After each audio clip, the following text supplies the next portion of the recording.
Hello friends, welcome to your channel MPRM। आशा करती हूँ कि आप सभी स्वस्थ होंगे, निरंतर अपने एग्जाम की तैयारी कर रहे होंगे। हम पढ़ रहे थे घटना चक्र से आधुनिक भारत का इतिहास। इसकी हम थ्योरी कंप्लीट कर चुके हैं और 100 क्वेश्चंस को हम सॉल्व कर चुके हैं। अब हम इसके आगे के क्वेश्चंस को सॉल्व करने वाले हैं। तो चलिए स्टार्ट करते हैं फ्रेंड्स। यदि आपको वीडियो थोड़ा सा भी यूज़फुल लगता है तो प्लीज़, यदि वीडियो थोड़ा 1% भी यूज़फुल है तो वीडियो को लाइक कीजिए, कमेंट कीजिए, चैनल को सब्सक्राइब कीजिए और अपने प्यारे प्यारे फ्रेंड्स के साथ वीडियो को शेयर कीजिए। तो चलिए स्टार्ट करते हैं। हमें इसमें से कौन सा सम्मिलित नहीं है ये बताने हैं, है ना, जो ऑप्शन दिए गए हैं। तो जो मोतीलाल नेहरू हैं, इनके द्वारा नेहरू रिपोर्ट प्रस्तुत की गई थी, तो पहला सही हो जाएगा। MK गांधी के द्वारा चंपारण आंदोलन प्रारंभ किया गया था, तो ये भी सही हो जाएगा। SC बोस के द्वारा फॉरवर्ड ब्लॉक की स्थापना की गई थी, तो हाँ, सुभाष चंद्र बोस ने फॉरवर्ड ब्लॉक की स्थापना की थी। MA जिन्ना ने खिलाफत आंदोलन चलाया था, तो ये गलत हो जाएगा। MA जिन्ना के द्वारा ये नहीं चलाया गया था, तो ऑप्शन डी सही है। खिलाफत आंदोलन प्रारंभ करने के लिए गठित खिलाफत कमेटी में शौकत अली, मोहम्मद अली, अबुल कलाम आज़ाद और हकीम अजमल खान, हजरत मोहानी और डॉक्टर अंसारी शामिल थे। तथापि खिलाफत आंदोलन प्रारंभ करने का श्रेय मुख्यतः अली बंधु शौकत अली और मोहम्मद अली को जाता है। MA जिन्ना ने खिलाफत आंदोलन में महात्मा गांधी की भागीदारी की भर्त्सना की थी और इस आंदोलन से दूर रहे थे। फिर आता है सूची 1 को हमें सूची 2 से मिलानी है। तो विनोबा भावे का संबंध किससे है? तो जो विनोबा भावे हैं ये जुड़े हुए हैं व्यक्तिक सत्याग्रह से। बाल गंगाधर तिलक का संबंध है हमारे होम रूल लीग से। होम रूल लीग है एनी बेसेंट और तिलक के द्वारा प्रारंभ की गई थी। अरुणा असफ अली भारत छोड़ो आंदोलन के समय जो भूमिगत आंदोलन के द्वारा किया गया था। फिर आते हैं सरोजिनी नायडू, इनके द्वारा जो धर्सना रेट है पश्चिम बंगाल में, वो इनके द्वारा की गई थी। देखो, विनोबा भावे का संबंध है व्यक्तिक सत्याग्रह से।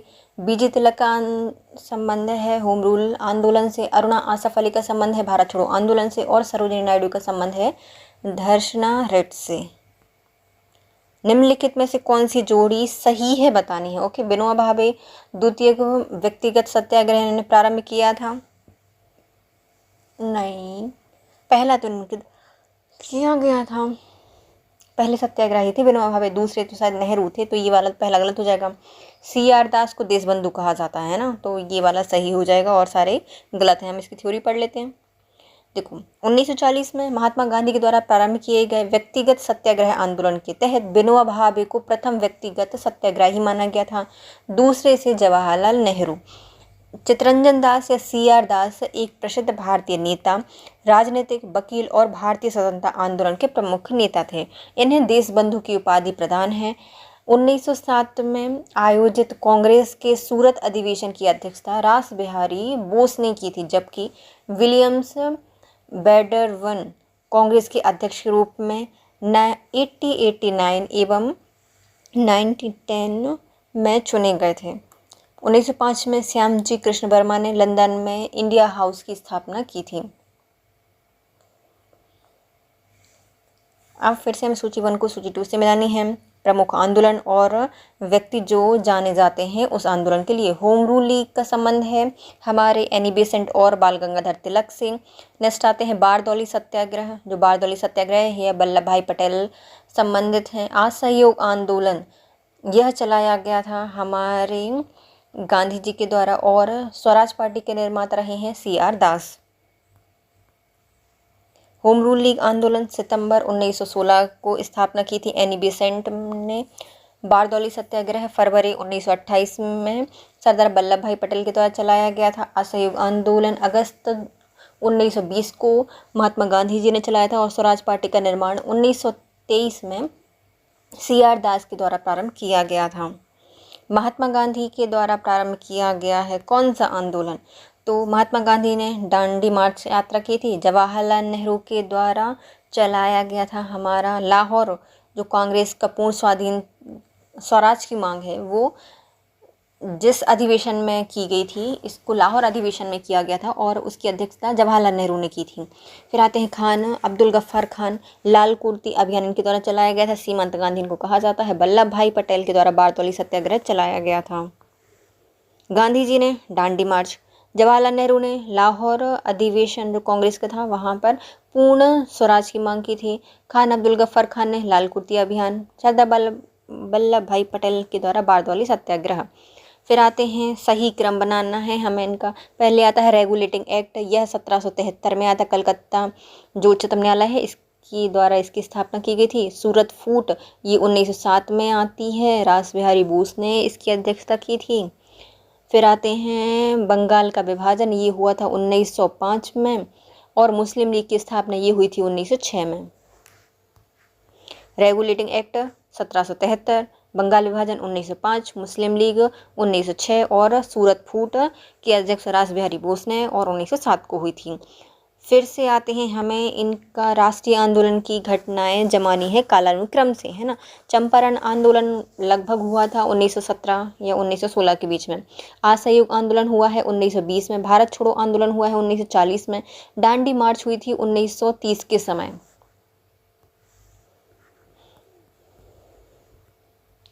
देखिए, चंपारण 1917, असहयोग आंदोलन 1920 से 22, दांडी मार्च 1930 और भारत छोड़ो आंदोलन 1942।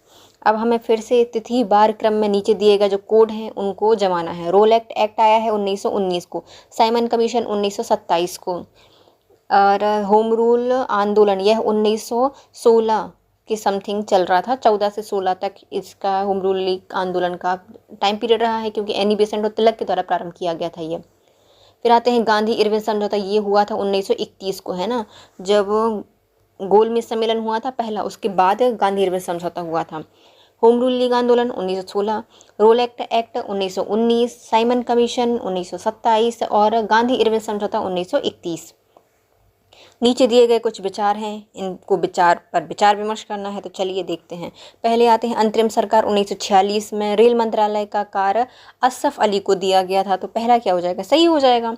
दूसरा, प्राचीन स्मारक संरक्षण कानून जब लॉर्ड कर्जन गवर्नर जनरल बने थे तब पारित किया गया था, तो ये भी सही हो जाएगा, और ये शायद 1904 में किया गया था प्राचीन स्मारक संरक्षण कानून। फिर आते हैं, भारतीय राष्ट्रीय कांग्रेस के हरिपुरा अधिवेशन की अध्यक्षता CR दास ने की थी। नहीं, हरिपुरा अधिवेशन हुआ था 1938 में और इसकी अध्यक्षता की थी सुभाष चंद्र बोस के द्वारा। रोल एक्ट के विरोध में स्वामी श्रद्धानंद ने लगान ना देने का आंदोलन चलाने का सुझाव दिया था, तो ये भी सही हो जाएगा। तो पहला, दूसरा और चौथा सही है, तीसरा गलत है। 1946 में अंतरिम सरकार में रेल एवं परिवहन मंत्रालय का कार्य असफ अली ने संभाला था। 1904 में जो लॉर्ड कर्जन है इनके समय पर प्राचीन स्मारक संरक्षण कानून पारित किया गया था। भारतीय राष्ट्रीय कांग्रेस के हरिपुरा अधिवेशन की अध्यक्षता CR दास ने नहीं बल्कि सुभाष चंद्र बोस ने की थी।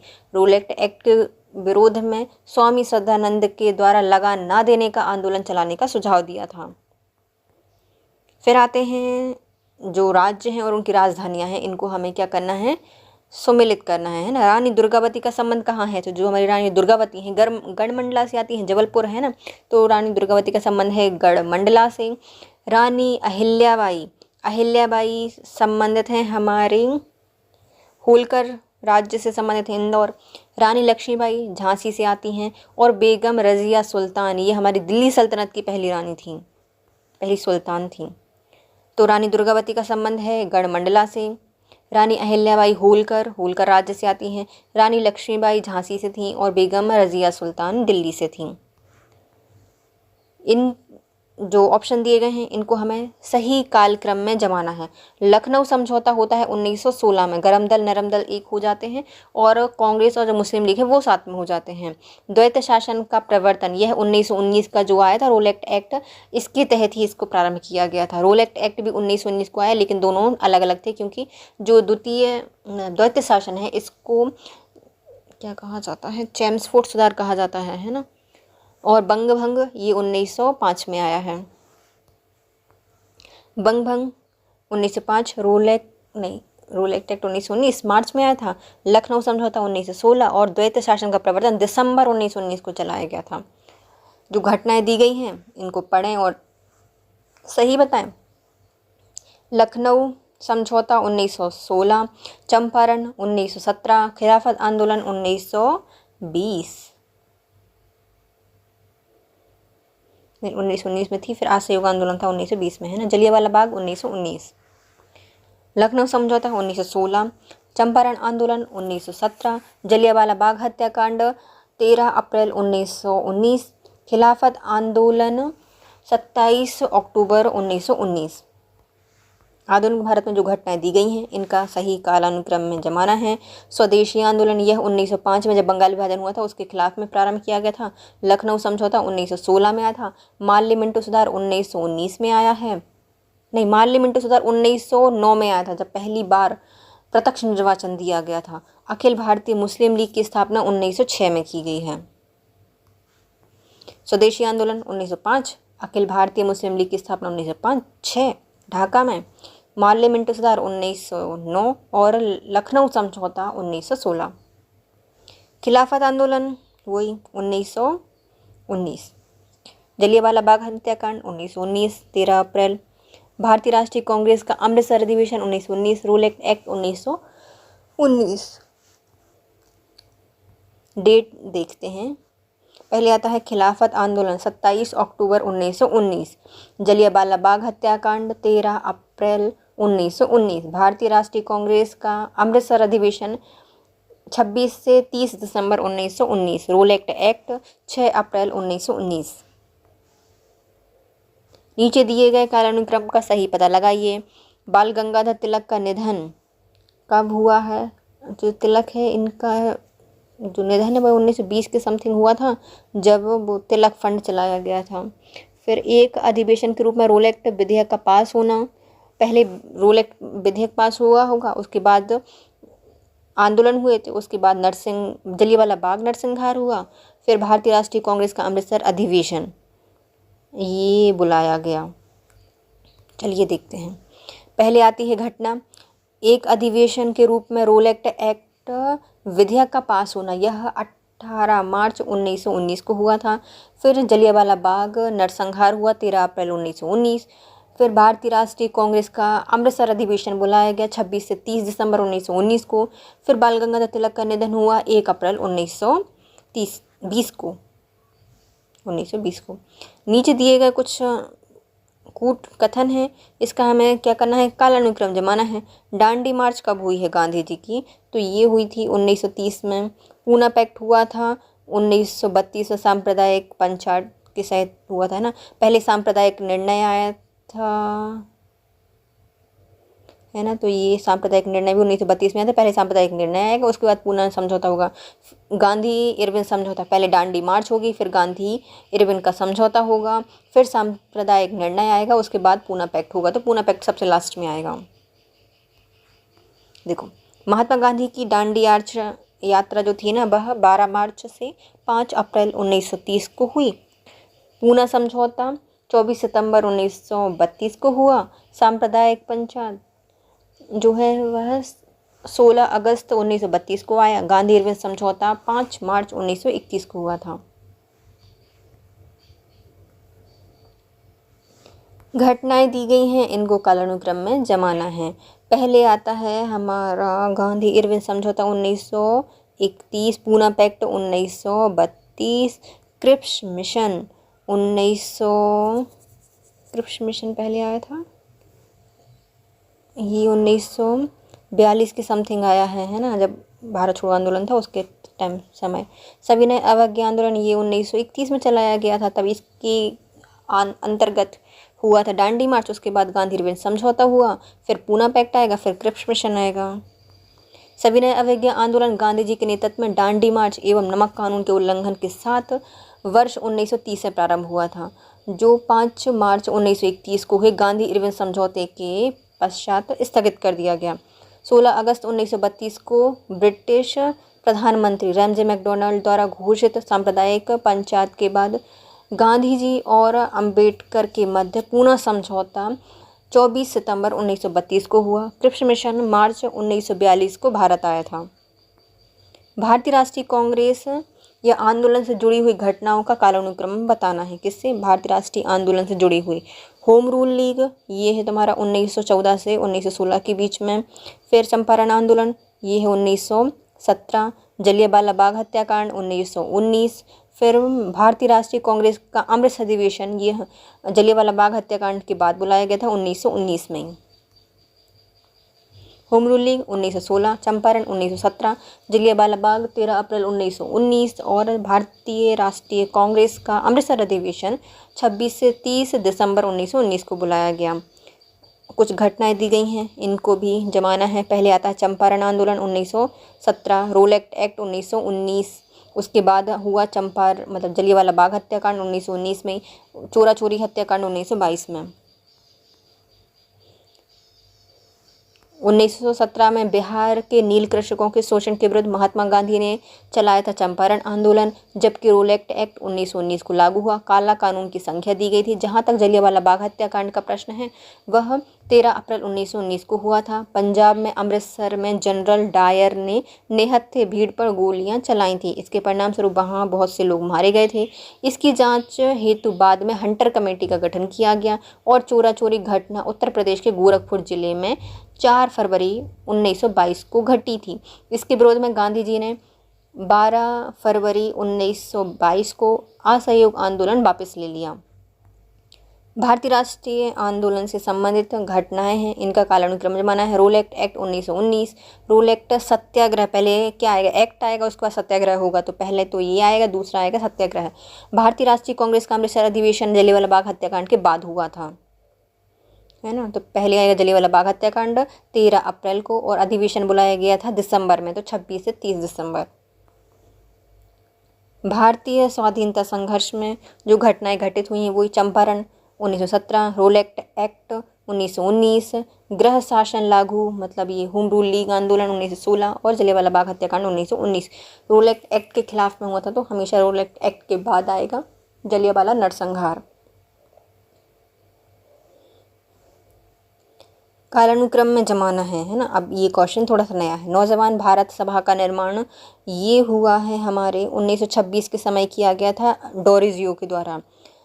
फिर स्वराज्य दल का गठन ये हुआ है 1923 में। डांडी मार्च 1930 में। जलियांवाला बाग हत्याकांड 1919 में। पहले जलियांवाला बाग हत्याकांड आ जाएगा ऑप्शन में, देखिए देखो, जलियांवाला बाग त्रासदी 13 अप्रैल 1919, स्वराजिस्ट दल का निर्माण 1923 में, नौजवान भारत सभा का निर्माण 1926 में, और डांडी मार्च 12 मार्च से 5 अप्रैल 1930 को गठित हुई।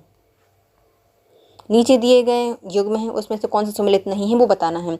जमनालाल बजाज वर्धा सत्याग्रह आश्रम से जुड़े हुए हैं। दादा भाई नौरोजी मुंबई एसोसिएशन से जुड़े हुए हैं।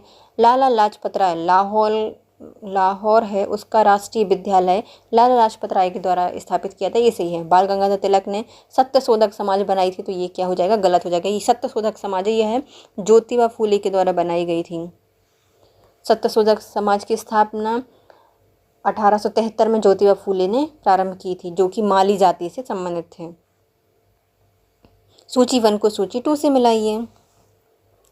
पहले आते हैं 1883 में क्या हुआ था, देखो 1906 में क्या हुआ है, ढाका मुस्लिम लीग की स्थापना हुई थी।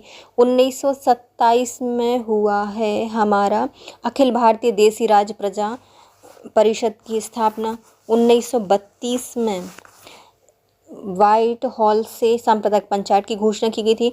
1883 में कलकत्ता में राष्ट्रीय सम्मेलन का प्रथम अधिवेशन बुलाया गया था। देखो 2-3 आप जोड़ लीजिए तो फिर सारे आंसर ऐसे ही आ जाते हैं।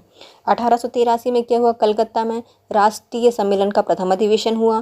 प्रथम राष्ट्रीय सम्मेलन के बाद 1884 में सुरेंद्र नाथ बनर्जी ने उत्तर भारत का व्यापक दौरा किया था। दिसंबर 1906 में ढाका में अखिल भारतीय मुस्लिम लीग की स्थापना का निर्णय लिया गया। वर्ष 1927 में अखिल भारतीय देसी राज्य प्रजा परिषद की स्थापना हुई। 16 अगस्त 1932 को रैमजे मैकडोनाल्ड ने अपने सांप्रदायिक पंचायत की घोषणा की थी। नेक्स्ट आते हैं सूची 1 को सूची 2 से मिलाइए। मार्ले मिंटो सुधार सांप्रदायिक निर्वाचन का क्षेत्र दिया था 1909 में। फिर आते हैं साइमन कमीशन 1927 में आया था, और ये क्या थी, एक देशव्यापी आंदोलन था। साइमन कमीशन, वाइट कमेटी भी इसको कहा जाता था। फिर आता चोरा चोरी हत्याकांड, यह 1922 में हुआ था, और इसके तहत जो असहयोग आंदोलन है वो वापस ले लिया गया था ना, आंदोलन की वापस लिया गया। डांडी मार्च, नमक का अवैध निर्माण किया गया था 1930 में। मार्ले मिंटो सुधार 1909 में सांप्रदायिक निर्णय निर्वाचन क्षेत्र। साइमन कमीशन 1927 में देशव्यापी आंदोलन चलाया। चोरा चोरी घटना 1922 में हुई थी, 20 में असहयोग आंदोलन को वापस लेने के लिए। दांडी मार्च 1930 में हुआ था। नमक का अवैध निर्माण किया गया था। सही घटना कौन सी सम्मिलित नहीं है बतानी है। भारतीय जल सेना अधिनियम 1927 में आया था। सविनय अवज्ञा आंदोलन 1930 में आया। द्वितीय गोलमेज सम्मेलन 1931 में हुआ। सांप्रदायिक निर्णय 1932 में आया था। अंग्रेजों की बांटो और राज करो की नीति के तहत ब्रिटिश प्रधानमंत्री रैमजे मैकडॉनल्ड द्वारा 16 अगस्त 1932 को सांप्रदायिक निर्णय या कम्युनल अवार्ड प्रस्तुत किया गया था, जिसके तहत दलित वर्ग को भी अल्पसंख्यक श्रेणी में मानते हुए मुसलमानों और सिख के साथ उनके लिए भी विधानसभा सीटों में, जो विधानमंडल हैं उन सीटों में आरक्षण और पृथक निर्वाचन मंडलों की व्यवस्था की गई थी। अन्य प्रश्न सही हैं, जैसे कि भारत सरकार का जो भारतीय नौसेना अधिनियम है 1927 में आया था। सविनय अवज्ञा आंदोलन 1930 में आया। द्वितीय गोलमेज सम्मेलन 7 सितंबर से 1 दिसंबर 1931 को हुआ था। नीचे दिए गए कुछ कूट हैं, उनका हमें क्या करना है, कालानुक्रम जमाना है। साइमन कमीशन की नियुक्ति हुई थी 1927 में। जलियांवाला बाग हत्याकांड 1919। गांधी जी की दांडी मार्च 1930 में। फिरोज शाह मेहता की मृत्यु कब हुई है, ये तो नहीं पता। पहले ये जमा लीजिए, तीनों जम गए तो ये आ गया। उसके बाद सबसे पहले फिरोज शाह मेहता की मृत्यु हुई है। कांग्रेस के नेता और बॉम्बे क्रॉनिकल समाचार पत्र के संस्थापक फिरोज शाह मेहता की मृत्यु 5 नवंबर 1915 को हुई थी। जलियांवाला बाग हत्याकांड जो अमृतसर में 13 अप्रैल 1919 को बैसाखी के दिन हुआ था। साइमन कमीशन की घोषणा 8 नवंबर 1927 को हुई थी। महात्मा गांधी ने अपने 80 चुने हुए अनुयायियों के साथ 12 मार्च 1930 को अहमदाबाद के साबरमती आश्रम से ऐतिहासिक दांडी मार्च की शुरुआत की थी। 5 अप्रैल 1930 को दांडी, जो जिला है नौसारी गुजरात में, वहां पहुंचकर अगले दिन 6 अप्रैल 1930 को वहां नमक कानून को तोड़ा था। फिर से दिए गए हैं, कालानुक्रम में जमाना है। नेहरू रिपोर्ट 1929 को आई थी। शारदा मिशन भी 1929 को ही आया था। दांडी मार्च 1930 को, ये साइमन कमीशन 1927 को हुआ था। देखो, शारदा अधिवेशन जो है 1929 को आई थी। नेहरू रिपोर्ट 1928 को आई थी, मोतीलाल नेहरू ने प्रस्तुत की थी। साइमन कमीशन 1927, दांडी मार्च 1930 को। भारत में प्रकाशित प्रथम समाचार पत्र जेम्स अगस्त हिक्की ने प्रारंभ किया था, जिसका नाम था क्या, बंगाल गजट। फिर आता है ऑल इंडिया हरिजन संघ के संस्थापक। सिंपल जाता, महात्मा गांधी थे। गदर आंदोलन में सक्रिय भाग लेने वाले थे हरदयाल और हरनाम सिंह टुंडीलाल। नेक्स्ट आते हैं पिट्स इंडिया एक्ट। पारित होने के समय बंगाल का गवर्नर जनरल लॉर्ड मिंटो नहीं था, वॉरेन हेस्टिंग था। 1784 में पारित पिट्स इंडिया अधिनियम के तहत बंगाल का गवर्नर जनरल था जनरल वॉरेन हेस्टिंग। ऑप्शन अधिवेशन दिए गए हैं, उनके अधिकांशतः आधारित थे, है ना। तो इंडियन काउंसिल एक्ट 1909, यह माल लिमिंटो सुधार से संबंधित है। भारत शासन अधिनियम 1919, यह मैंटेगी चेम्सफोर्ड सुधार कहा जाता है। भारत सरकार अधिनियम 1935, यह आया था हमारे साइमन कमीशन रिपोर्ट और जो संयुक्त प्रवर समिति थी उसकी सिफारिशों पर। और स्वाधीनता आंदोलन 1947, यह आया था माउंटबेटन प्लान के आधारित। इंडियन काउंसिल एक्ट 1909 माल लिमिट सुधार पर आया। भारत सरकार अधिनियम 1919 में मॉन्टेग्यू चेम्सफोर्ड सुधार पर आधारित था। भारत सरकार अधिनियम 1935 साइमन कमीशन रिपोर्ट पर आधारित था। संयुक्त प्रवर समिति की सिफारिश पर स्वाधीनता अधिनियम 1947, यह माउंटबेटन प्लान के अंतर्गत आया था। सूची 1 को सूची 2 से मिलाइए। अगस्त घोषणा, यह हुई थी 1940 में अगस्त प्रस्ताव, ये भी तभी हुआ था। अगस्त प्रस्ताव शंकर ये 1942 में हुआ था। प्रत्यक्ष कार्यवाही दिवस मोहम्मद अली जिन्ना ने मनाया था। ये है पहला आंसर। तो अगस्त की घोषणा मॉन्टेग्यू के द्वारा प्रारंभ की गई थी। अगस्त प्रस्ताव यह लॉर्ड लिलिथगो के समय आया था। अगस्त संकल्प इसको प्रारंभ किया गया था महात्मा गांधी ने, और प्रत्यक्ष कार्यवाही दिवस मोहम्मद अली जिन्ना ने बुलाया था। 20 अगस्त 1917 को मॉन्टेग्यू ने भारत के संबंध में ब्रिटिश सरकार की भावी नीति की घोषणा की। मॉन्टेग्यू घोषणा का निष्कर्ष भारत में उत्तरदायी सरकार की स्थापना थी। इसमें शासक निर्वाचन सदस्यों के प्रति उत्तरदायी थे। मार्च 1940 में कांग्रेस ने अपने रामगढ़ के वार्षिक अधिवेशन में एक प्रस्ताव पारित करके सरकार से कहा था कि वह यदि केंद्र में एक अंतरिम सरकार गठित करे तो कांग्रेस द्वितीय विश्व युद्ध में सरकार का सहयोग कर सकती है। कांग्रेस के इस प्रस्ताव के जवाब में तत्कालीन वायसराय लॉर्ड लिलिथगो ने 8 अगस्त 1940 को अगस्त प्रस्ताव प्रस्तुत किया।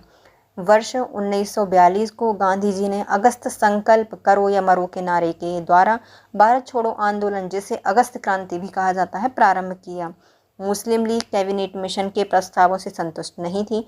मोहम्मद अली जिन्ना के नेतृत्व में लीग ने एक प्रस्ताव पारित करके स्वतंत्र तथा प्रभुता संपन्न पाकिस्तान राज्य की स्थापना करने की सीधी कार्यवाही की घोषणा कर दी।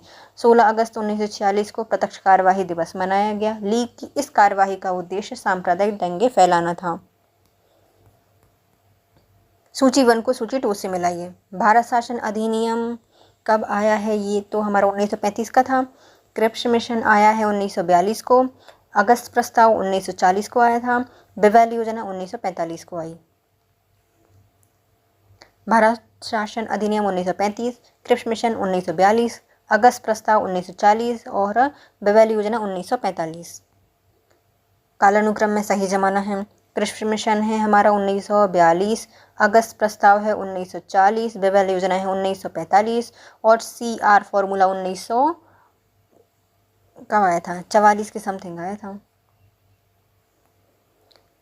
तो अगस्त प्रस्ताव 1940, क्रिप्स मिशन 1942, CR फॉर्मूला 1944 और बेवेल योजना 1945। फिर से अगस्त प्रस्ताव 1940, क्रिप्स मिशन 1942, भारत छोड़ो आंदोलन 1942 और देसाई लियाकत समझौता, यह सबसे लास्ट में हुआ था। अगस्त प्रस्ताव 1940, क्रिप्स मिशन मार्च 1942, भारत छोड़ो आंदोलन अगस्त 1942 और देसाई लियाकत समझौता 1945 को हुआ। वर्ष 1929 में जारी किया गया दिवाली घोषणा पत्र का संबंध किससे है? तो जो दिवाली है इसमें डोमिनियन स्टेट से संबंधित है। हमने क्या मांगा था? डोमिनियन स्टेट मांगा था दिवाली घोषणा पत्र। ये क्वेश्चन तो अच्छा है।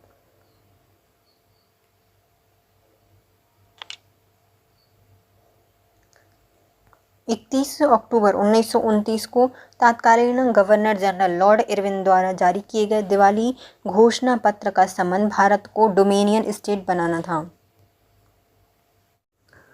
इनमें से कौन सा सम्मिलित नहीं है? चलिए देखते हैं। पश्चिम उत्तर प्रदेश में अकाल, यह कब पड़ा था? तो ये पड़ा है लगभग 60 के समय। तो ये तो पहला वाला क्या हो जाएगा? गलत हो जाएगा। दूसरा आता है उड़ीसा बंगाल बिहार में अकाल पड़ा है 1865 से 1867 के बीच में। तो ये सही है क्योंकि हमने अभी जो पिछला वीडियो था इसमें भी हमने इसके बहुत सारे क्वेश्चंस किए थे, तो ये सही हो जाएगा। मद्रास मैसूर हैदराबाद में अकाल पड़ा था 1876 से 78 के बीच में। तो ये भी सही है। बंगाल में अकाल पड़ा था 1943 के समय। तो ये भी सही है। कौन सा वाला गलत हो जाएगा? पहला वाला गलत है। पश्चिम उत्तर प्रदेश में अकाल पड़ा था 1860 से 1861 के बीच में। उड़ीसा बंगाल बिहार में अकाल पड़ा है 1865 से 1867 के बीच में। मद्रास मैसूर और हैदराबाद में अकाल पड़ा है 1875 से 76 या 76 के बीच में। बंगाल में अकाल पड़ा है 1942 से 1943 के बीच में। तो ये सभी क्या हो जाएंगे? सही हो जाएंगे। नेक्स्ट आता है सूची 1 को सूची 2 से मिलाना है। बटलर समिति की जो रिपोर्ट थी वह किससे संबंधित थी? तो इसकी जो रिपोर्ट आई थी वह भारतीय राज्य एवं परमोच्च शक्ति के बीच में संबंध को बता रहा था, बटलर समिति रिपोर्ट। नेक्स्ट आता है हार्टोंग समिति रिपोर्ट। इसका संबंध रहा है जो ब्रिटिश भारत है उसमें शिक्षा की अभिवृद्धि और प्रगति की संभावनाएं तलाश करने के लिए हार्टोंग समिति बनाई गई थी। फिर आती है हंटर जांच, इसका संबंध है जलियांवाला बाग हत्याकांड से। नेक्स्ट आता है मूडी मैन समिति रिपोर्ट। इसका संबंध है हमारे मॉन्टेगू चेम्सफोर्ड समिति सुधार से। और मॉन्टेगू चेम्सफोर्ड समिति की जो रिपोर्ट आई थी उस पर जांच करने के लिए आई थी मूडी मैन समिति रिपोर्ट। पूरा मूड लेकर आई थी मूडी मैन। अमृतसर में जलियांवाला बाग हत्याकांड 13 अप्रैल 1919 की जांच के लिए ब्रिटिश सरकार ने हंटर कमेटी का गठन किया था। इसकी रिपोर्ट को महात्मा गांधी ने पन्ने दर पन्ने निर्लज्ज सरकारी लीपापोती की संज्ञा दी थी। भारतीय राज्य एवं ब्रिटिश सरकार के बीच संबंधों की जांच परस्पर शांतिपूर्ण संबंध स्थापित करने के लिए 1927 में बटलर कमेटी का गठन किया गया था। वर्ष 1929 में भारतीय संविधिक आयोग ने सर फिलिप हांटो की अध्यक्षता में एक सहायक समिति का गठन किया जिसे शिक्षा के विकास पर रिपोर्ट देने को कहा। मूडी मैन समिति रिपोर्ट मॉन्टेगू चेम्सफोर्ड सुधार 1919 से संबंधित है। निम्नलिखित कथनों में से कौन सा कथन सही नहीं है बताना है। महात्मा गांधी की आत्मकथा मूल रूप से गुजराती भाषा में लिखी गई है, तो ये तो सही लग रहा है, तो सही है। सेंट्रल आयोग शिक्षा से संबंधित है, तो ये भी सही है, ये 1917 में आया था। भारत में अंग्रेजी शिक्षा के प्रसार में सहयोग करने के लिए हिंदू कॉलेज कलकत्ता में स्थापित की गई थी, तो ये भी सही है। लाला लाजपत राय भारतीय राष्ट्रीय कांग्रेस के अध्यक्ष कभी भी नहीं चुने गए थे, तो ये वाला तो गलत ही हो जाएगा। एक बार जब 1920 का शायद अधिवेशन हुआ था तब उस समय विशेष अधिवेशन में ये अध्यक्ष बने थे। महात्मा गांधी ने अपनी आत्मकथा मूल रूप से गुजराती भाषा में लिखी है। 1917 में ब्रिटिश सरकार ने कलकत्ता विश्वविद्यालय की समस्याओं के अध्ययन के लिए डॉक्टर एम सेड्रल के नेतृत्व में एक आयोग नियुक्त किया था। भारत में अंग्रेजी शिक्षा के प्रसार में सहायता करने के लिए हिंदू कॉलेज 1817 में कलकत्ता प्रथम संस्थान बनी थी। लाला लाजपत राय भारतीय राष्ट्रीय कांग्रेस के कलकत्ता अधिवेशन विशेष अधिवेशन के अध्यक्ष चुने गए थे। नेक्स्ट आते हैं, हमें सूची 1 को सूची 2 से मिलाना है। सूरत विभाजन, यह रास बिहारी बोस की अध्यक्षता में हुआ था 1907 में, जब गरम दल और नरम दल अलग अलग हो गए थे। नेक्स्ट आता है सांप्रदायिक अभिनिर्णय। इसका संबंध है जो सांप्रदायिक पंचाट है, इसी को कहा जाता है, और ये 1900 कब आया था? 32 में आया था। सर्वदल सम्मेलन, सभी दल का सम्मेलन बुलाया गया था 1928 में। फिर आता है पूर्ण स्वराज का संकल्प 1929 में दिया गया था। लाहौर अधिवेशन अध्यक्षता की थी जवाहरलाल नेहरू के द्वारा। देखिए, सूरत विभाजन 1907 में, सांप्रदायिक का अभिनिर्णय 1932 में, सर्वदलीय सम्मेलन 1928 में और पूर्ण स्वराज का संकल्प 1929 में दिया गया था। नेक्स्ट आते हैं, इसमें से हमें घटनाक्रम को सही जमाना है ना। तिलक का होम रूल लीग ये आया होगा 1916 के बीच में। कामागाटामारू यह प्रसंस्करण है, यह हुआ था 1914 में, है ना। जो वैंकूवर गया था जहाज, उस जब लौट कर आया था तो ये वाली घटना हुई थी। कामागाटामारू नाम किसका है? जहाज का नाम था।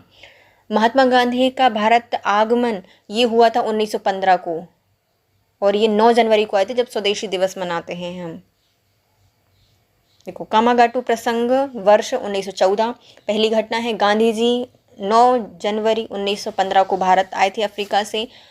अप्रैल 1916 को बेलग्राम में तिलक ने प्रांतीय सम्मेलन में होम रूल लीग के गठन की घोषणा कर दी थी। घटनाओं का सही क्रम जमाना है। अगस्त प्रस्ताव, INA मुकदमा, भारत छोड़ो आंदोलन, रॉयल इंडियन नेवी रेटिंग का विद्रोह। देखो, जो रॉयल इंडियन नेवी है इसका विद्रोह तो हुआ था 1946 में, है ना।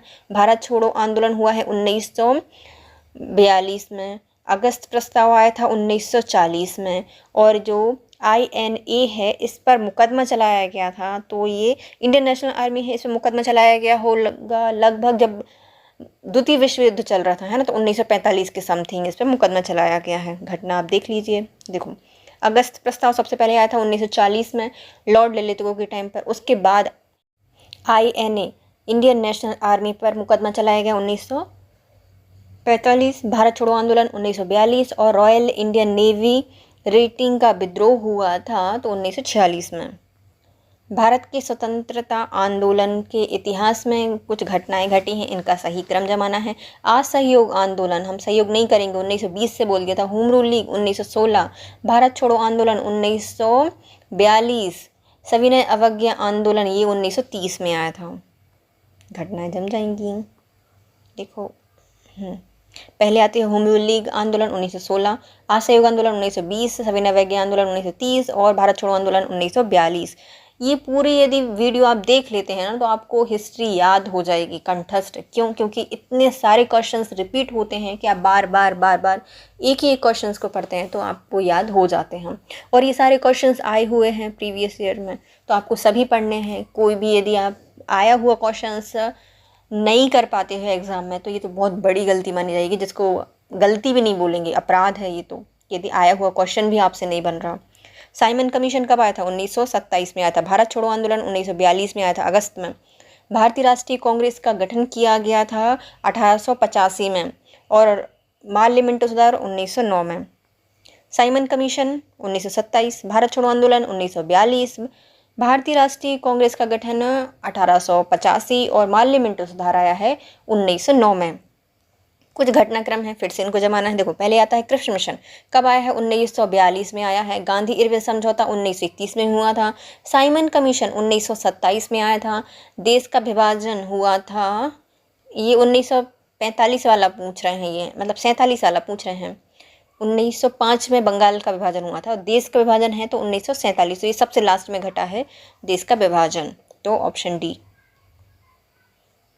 देखो साइमन कमीशन 1927 में नियुक्त किया गया, 3 फरवरी 1928 को मुंबई पहुंचा। गांधी इरविन समझौता 5 मार्च 1921 को हुआ था। कृष्ण मिशन मार्च 1942 को आया था। देश का विभाजन हुआ था 14-15 अगस्त 1947 की मध्यरात्रि को।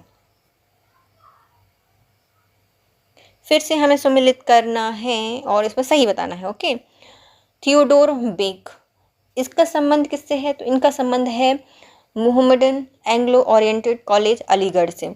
एल्बर्ट बिल, यह लॉर्ड रिपन के द्वारा लाया गया था। फिरोज शाह मेहता, यह भारतीय राष्ट्रीय कांग्रेस के अध्यक्ष रहे हैं।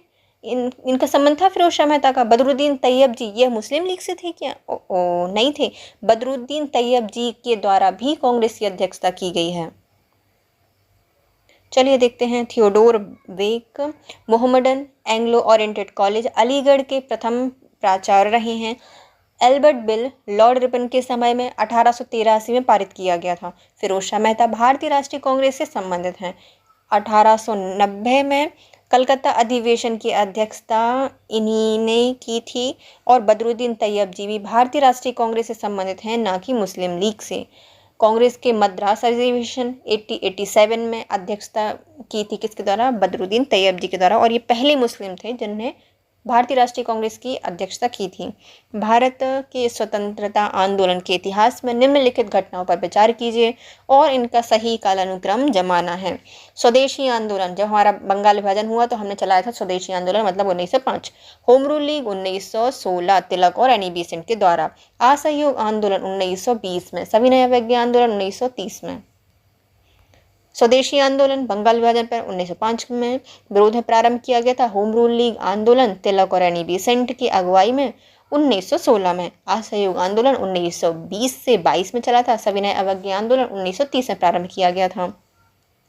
निम्नलिखित घटनाओं में आंदोलन को घर की 4 दीवारी में आंदोलन में महिलाओं को घर की 4 दीवारी से बाहर निकाला गया था। ऐसा कौन सा आंदोलन है जिसमें घर की जो महिलाएं हैं उनको 4 दीवारी से बाहर जाने का मौका मिला था? पहले आता है स्वदेशी आंदोलन। तो हाँ भाई, जब बंगाल विभाजन हुआ था तो महिलाएं ने भी भागीदारी निभाई थी। होम रूल लीग में एनी बेसेंट है तो भाई महिलाएं होंगी। असहयोग आंदोलन में ये भी महिलाओं के द्वारा किया गया था। कई बार कॉलेजों में और बहुत सारी जगहों पर महिलाओं ने भी बहिष्कार किए थे। और सविनय अवज्ञा आंदोलन में जब महात्मा गांधी डांडी मार्च कर रहे थे तब भी कुछ महिलाएं उनके साथ यात्रा कर रही थीं। तो सभी आ जाएगा। स्वदेशी आंदोलन की एक महत्वपूर्ण उपलब्धि थी जिसमें स्त्रियों की सक्रिय भागीदारी थी। शहरी मध्यम वर्ग की सदियों से घर में कैद महिलाएं जुलूसों और धरनों में शामिल हुई थी। इसके बाद सभी राष्ट्रीय आंदोलन जैसे होम रूल लीग आंदोलन, असहयोग आंदोलन और सविनय अवज्ञा आंदोलन में महिलाएं सक्रिय रूप से भाग लेती रही हैं। निम्नलिखित घटनाएं हैं, सही कालानुक्रम जमाना है। असहयोग आंदोलन हमारा कब आ जाएगा? 1920 में। जलियांवाला बाग हत्याकांड 1919, चंपारण सत्याग्रह 1917, सविनय अवज्ञा आंदोलन 1930, गांधी जी का चंपारण सत्याग्रह 1917, जलियांवाला बाग हत्याकांड 1919 को 13 अप्रैल के दिन, असहयोग आंदोलन 1 अगस्त 1920 को और सविनय अवज्ञा आंदोलन 6 अप्रैल 1930 को। सूची 1 को सूची 2 से मिलाइए। Okay, home rule league, Annie Besant और तिलक। नेशनलिस्ट पार्टी, तो इसकी स्थापना की गई है मदन मोहन मालवीय जी के द्वारा। नेशनल लिबरेशन फेडरेशन की स्थापना की गई है, रुको हमने गलत कर दिया, नेशनलिस्ट पार्टी है, इसकी शुरुआत की गई है मदन मोहन मालवीय के द्वारा।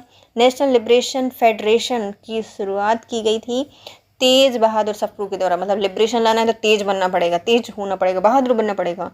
और स्वराज पार्टी तो पता ही है, चित्तरंजन दास। लोकमान्य तिलक ने अप्रैल 1916 में होम रूल लीग की स्थापना की। चित्तरंजन दास और मोतीलाल नेहरू के द्वारा 1923 में स्वराज पार्टी स्थापित की गई। मदन मोहन मालवीय नेशनलिस्ट पार्टी के संस्थापक थे। तेज बहादुर सप्रू ने नेशनल लिबरेशन फेडरेशन की स्थापना की। सूची 1 को सूची 2 से मिलाइए। पहले आता है पृथक निर्वाचन का प्रारंभ 1909 में हुआ था, माल्य मिंटो सुधार। और कांग्रेस लीग समझौता, मतलब कांग्रेस और मुस्लिम लीग के बीच में समझौता हुआ था 1916 में। सांप्रदायिक अवार्ड ये 1932 में आया है। मुक्ति दिवस कब मनाया है? तो मुक्ति दिवस की घोषणा की गई थी 1939 में, जब कांग्रेस के सभी सदस्यों के द्वारा जो चुनाव थे, संसद थी, उससे त्यागपत्र दिया गया था। तो मुस्लिम लीग के द्वारा मुक्ति दिवस मनाया गया था 1939 में मनाया गया था। देखो, माल्य मिंटो सुधार और भारतीय परिषद अधिनियम 1909 में पृथक निर्वाचनों का प्रारंभ किया गया था। 1916 में कांग्रेस के लखनऊ अधिवेशन के दौरान कांग्रेस और मुस्लिम लीग के बीच में समझौता हुआ। 16 अगस्त 1932 को ब्रिटिश प्रधानमंत्री रैमजे मैकडॉनल्ड ने सांप्रदायिक अवार्ड की घोषणा की थी। 1939 में कांग्रेस मंत्रिमंडल के त्यागपत्र के बाद मुस्लिम लीग ने 22 दिसंबर 1939 को मुक्ति दिवस मनाया था। घटनाओं का कालानुक्रम जमाना है। ओके, वर्नाकुलर प्रेस एक्ट ये आया होगा 77 के समय या 78 के समय, है ना। वर्नाकुलर एक्सप्रेस रोल एक्ट पता ही है 1919 में आया था। सती प्रथा पर प्रतिबंध लगाया गया था 1829 में। और वुड्स डिस्पैच ये डलहौजी के समय आया था 1854 में। सही जमा लीजिए। तो पहले आती है हमारी सती प्रथा, यह 1829 में आया। फिर आया वुड्स डिस्पैच 1854 में डलहौजी के समय। वर्नाकुलर प्रेस एक्ट यह आया है 1878 में। और रोल एक्ट ये 1919 में आया था। निम्नलिखित में कौन सी घटना सबसे पहले हुई है? ओके, लॉर्ड रिपन का दिल्ली दरबार, प्रथम एंग्लो सिख युद्ध, संथाल विद्रोह और एल्बर्ट बिल। एडवर्ड बिल तो तुम्हारे इनके समय आया होगा, रिपन के समय, है ना, रिपन के समय आया। लॉर्ड लेटन का दिल्ली दरबार ये तुम्हारा आई थिंक 1877 में दरबार लगाया गया था। संथाल विद्रोह 55 में आया, 1855 में। प्रथम एंग्लो सिख युद्ध सबसे पहले घटना हुई है। देखो, लॉर्ड रिपन का दिल्ली दरबार 1877 में लगाया गया। संथाल विद्रोह 1855 में हुआ था, 55-56 में हुआ था। इसके बाद उसकी संधि, मतलब संधि नहीं, 1857 की लड़ाई हुई थी। प्रथम एंग्लो सिख युद्ध सबसे पहले हुआ है 1845 से 1846 में। एल्बर्ट बिल ये आया है 1883 में। निम्नलिखित में से किस तिथि के अनुसार क्रम जमाना है? क्रिप्स मिशन 1942, कैबिनेट मिशन ये आया है 1946 में। माउंटबेटन योजना ये आज़ादी के समय आई थी 1947 में। बिवेल योजना आई है, बिवेल ये 45 में। जमाइए, पहले आएगा क्रिप्स मिशन, फिर आएगा बिवेल योजना, फिर कैबिनेट मिशन, फिर आएगी माउंटबेटन योजना। क्रिप्स मिशन 1942, बिवेल योजना 1945, कैबिनेट मिशन 1946 और माउंटबेटन योजना 1947। नीचे दिए गए कुछ घटनाएं हैं, कालानुक्रम में जमाना है। पहले आता है क्रिप्स मिशन। 1942 को हुआ। कैबिनेट मिशन 1946 को हुआ। भारत छोड़ो आंदोलन हुआ है 1942 को। और बिवेल ऑफर जो था वह आया है 1945 को। सबसे लास्ट में आएगा कैबिनेट मिशन, सेकंड तो फर्स्ट है। Cripps mission 1942, cabinet mission 1946, Bharat छोड़ो आंदोलन अगस्त 1942 और बिवेल योजना 1945। नीचे दिए गए वचन हैं उनको हमें जमाना है कैसे, कालानुक्रम में। अगस्त प्रस्ताव 1940 और 42। मंत्रिमंडल मिशन की योजना मतलब कैबिनेट मिशन है क्या ये तो 46 में आया था। फिर आता है क्रिप्स मिशन, ये आया है 42 में और बिवेल योजना आई है 1945 में। अगस्त प्रस्ताव 1940 और जो अगस्त आंदोलन था भारत छोड़ो आंदोलन वो हुआ था 42 में और अगस्त प्रस्ताव 40 में आया है। मंत्रिमंडल मिशन 1946, क्रिप्स मिशन की योजना 1942, बिवेल योजना 1945। निम्नलिखित कथनों पर विचार कीजिए, कालानुक्रम में जमाना है। क्रिप्स मिशन 1942, अगस्त प्रस्ताव 1940, नेहरू रिपोर्ट 1928 मोतीलाल नेहरू ने प्रस्तुत की थी और बिवेल योजना 1945। भारत में क्रिप्स मिशन 1942, अगस्त प्रस्ताव 1940, नेहरू रिपोर्ट 1928 और बिवेल योजना 1945। कुछ घटनाएं दी गई हैं, इनको हमें जमाना है। जैसे अगस्त प्रस्ताव आया था 1940 में, पूना समझौता आया था 1932 में, तृतीय गोलमेज सम्मेलन पूना पैक्ट के पहले हुआ होगा और सांप्रदायिक निर्णय ये और पहले आया था। तो जो हमारा ये तीनों ना आसपास ही हुए हैं। देखो पहले तीसरा गोलमेज सम्मेलन हुआ, उसके बाद हुआ क्या, सांप्रदायिक निर्णय आया, उसके बाद क्या हुआ, पूना समझौता हुआ और उसके सबसे बाद में हुआ है अगस्त प्रस्ताव। तो पहले आया है क्या, सांप्रदायिक निर्णय आया 16 अगस्त 1932 को। फिर आया है पूना समझौता 24 सितंबर 1932 को। तृतीय गोलमेज सम्मेलन 17 नवंबर से 24 दिसंबर 1932 को हुआ और लास्ट में आता है अगस्त प्रस्ताव। कालानुक्रम में जमाना है। सविनय अवज्ञा आंदोलन 1931 के बीच में हुआ था। खिलाफत आंदोलन, खिलाफ जाएंगे 1919 में। असहयोग आंदोलन 1920 में और भारत छोड़ो आंदोलन 1942 में। सबसे बाद में भारत छोड़ो आंदोलन। खिलाफत आंदोलन 27 अक्टूबर 1919, असहयोग आंदोलन 1920 से 1922, सविनय अवज्ञा आंदोलन 1930 और भारत छोड़ो आंदोलन 1942। कुछ घटनाएं दी गई हैं, घटनाक्रम में जमाना है। जलियांवाला बाग हत्याकांड 13 अप्रैल 1919 को, चोरा चोरी हत्याकांड 1922 को, चंपारण 1917 को, मोपला विद्रोह ये हुआ है 1921-22 के समय। तो पहले आता है हमारा चंपारण आंदोलन 1917, उसके बाद आएगा जलियांवाला बाग हत्याकांड 13 अप्रैल 1919, फिर चोरा चोरी हत्याकांड नहीं, उसके बाद मोपला विद्रोह आएगा 1921 और उसके बाद आएगी चोरा चोरी की घटना 4 फरवरी 1922 को। निम्नलिखित वही दिए हैं, कालानुक्रम में घटनाएं जमानी हैं। तो नेहरू रिपोर्ट कब आई है, 1928 को। पूना पैक्ट आया है 1932 को। गांधी इरविन समझौता आया है 1931 को। सविनय अवज्ञा आंदोलन 1930-31 के बीच में आया है। सबसे बाद में आएगा पूना पैक्ट। नेहरू रिपोर्ट 1928, सविनय अवज्ञा आंदोलन 1919, गांधी इरविन समझौता 5 मार्च 1931 और पूना पैक्ट 1932। कुछ घटनाएं दी गई हैं, इनको सही जमाना है। तो गांधी इरविन समझौता 1931, पूना पैक्ट 1932, पूर्ण राष्ट्रीय स्वतंत्रता की घोषणा यह 1929 में की गई थी, लाहौर अधिवेशन में है ना, 29 में। सविनय अवज्ञा आंदोलन 1930 में। देखो पूर्ण राष्ट्रीय स्वतंत्रता की घोषणा 31 दिसंबर 1919 को की थी, 1929 को की थी। सविनय अवज्ञा आंदोलन प्रारंभ हुआ था 6 अप्रैल 1930 को। फिर गांधी इरविन समझौता हुआ 5 मार्च 1931 को और उसके बाद होता है पूना पैक्ट 24 सितंबर 1932 को। नेक्स्ट आता है, कुछ घटनाएं दी गई हैं और वही कालानुक्रम में जमाना है। गांधी इरविन समझौता 1931, सांप्रदायिक पंचायत आया है 1932 को। गोलमेज सम्मेलन ये भी 1931 को हुआ था और गांधी इरविन समझौते के बाद दूसरा गोलमेज सम्मेलन हुआ था। नेहरू रिपोर्ट पहले आई थी 1928 में।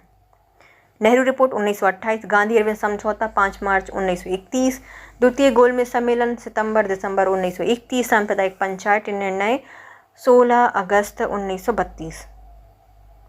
नीचे दिए गए कूट हैं उनका पता लगाना है। सी राजगोपालाचारी योजना ये आज़ादी के समय आई थी। फिर बेवेल योजना आई है 1945 को।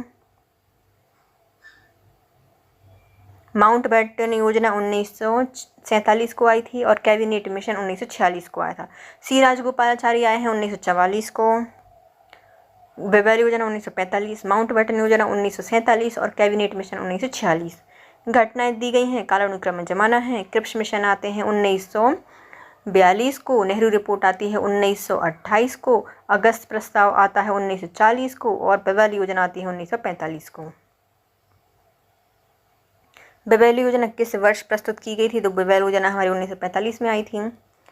बेवेल योजना वर्ष 1945 में प्रस्तुत की गई थी। द्वितीय विश्व युद्ध की समाप्ति के पश्चात तत्कालीन भारतीय वायसराय बेवेल भारत में व्यापक गतिरोध को दूर करने के लिए मार्च 1945 में इंग्लैंड गए।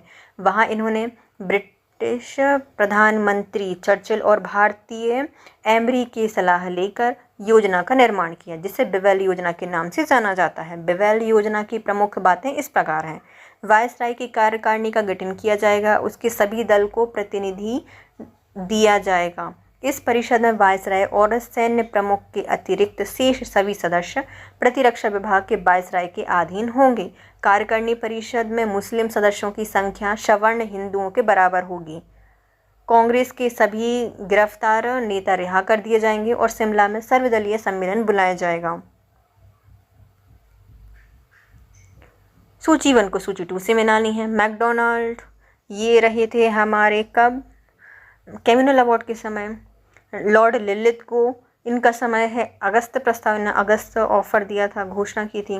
डलहौजी डॉक्ट्रिन ऑफ लैप्स हड़प नीति के लिए जाने जाते हैं। चेम्सफोर्ड ये हैं भैया डायरकी। मैकडोनाल्ड कम्युनल अवार्ड 1932 में आया था। लिलिथ गो के द्वारा अगस्त प्रस्ताव दिया गया था 1940 में। डलहौजी के द्वारा डॉक्ट्रिन ऑफ लैप्स व्यपगत का सिद्धांत दिया गया था और चेम्सफोर्ड डायरकी 1919 का अधिवेशन प्रांतों में द्वैत शासन लागू किया गया था चेम्सफोर्ड के द्वारा।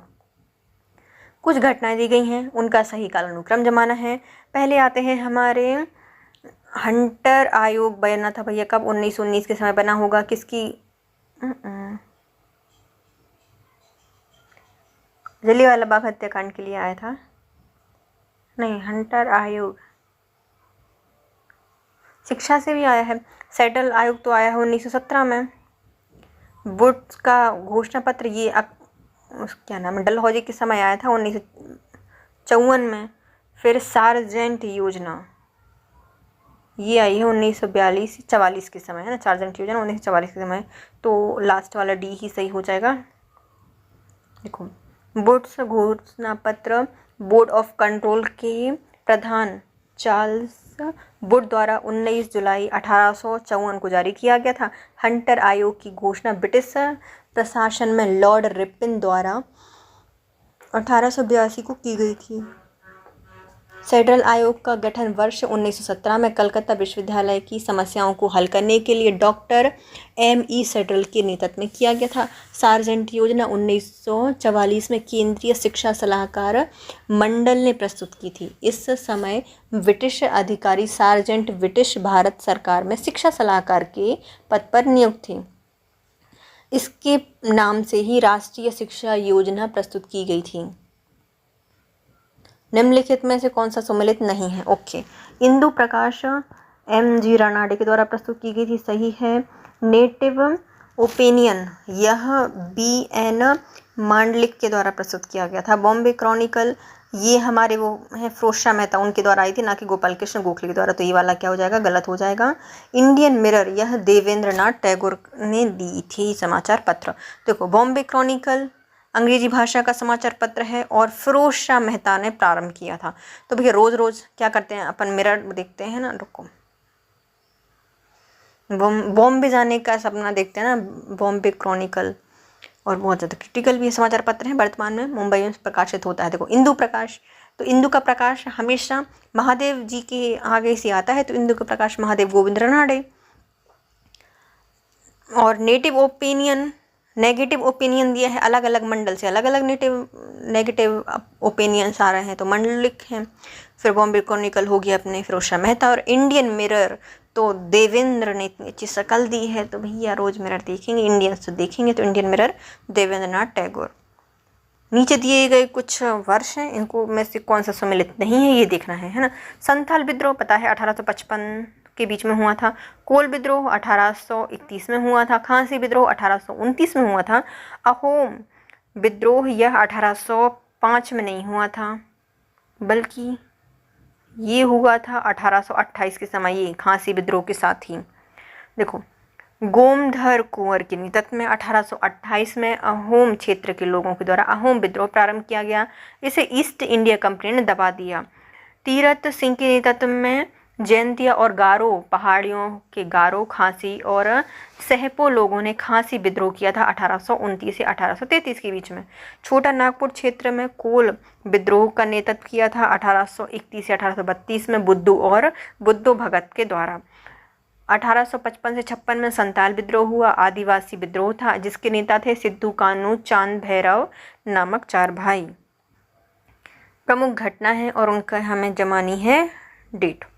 तो पहले आते हैं हमारे कांग्रेस का संपूर्ण स्वाधीनता प्रस्ताव। ये तो वहाँ पर आया था ना लाहौर अधिवेशन, और लाहौर अधिवेशन कब हुआ था? 1929 में हुआ था, नेहरू जी की अध्यक्षता में 31 दिसंबर को।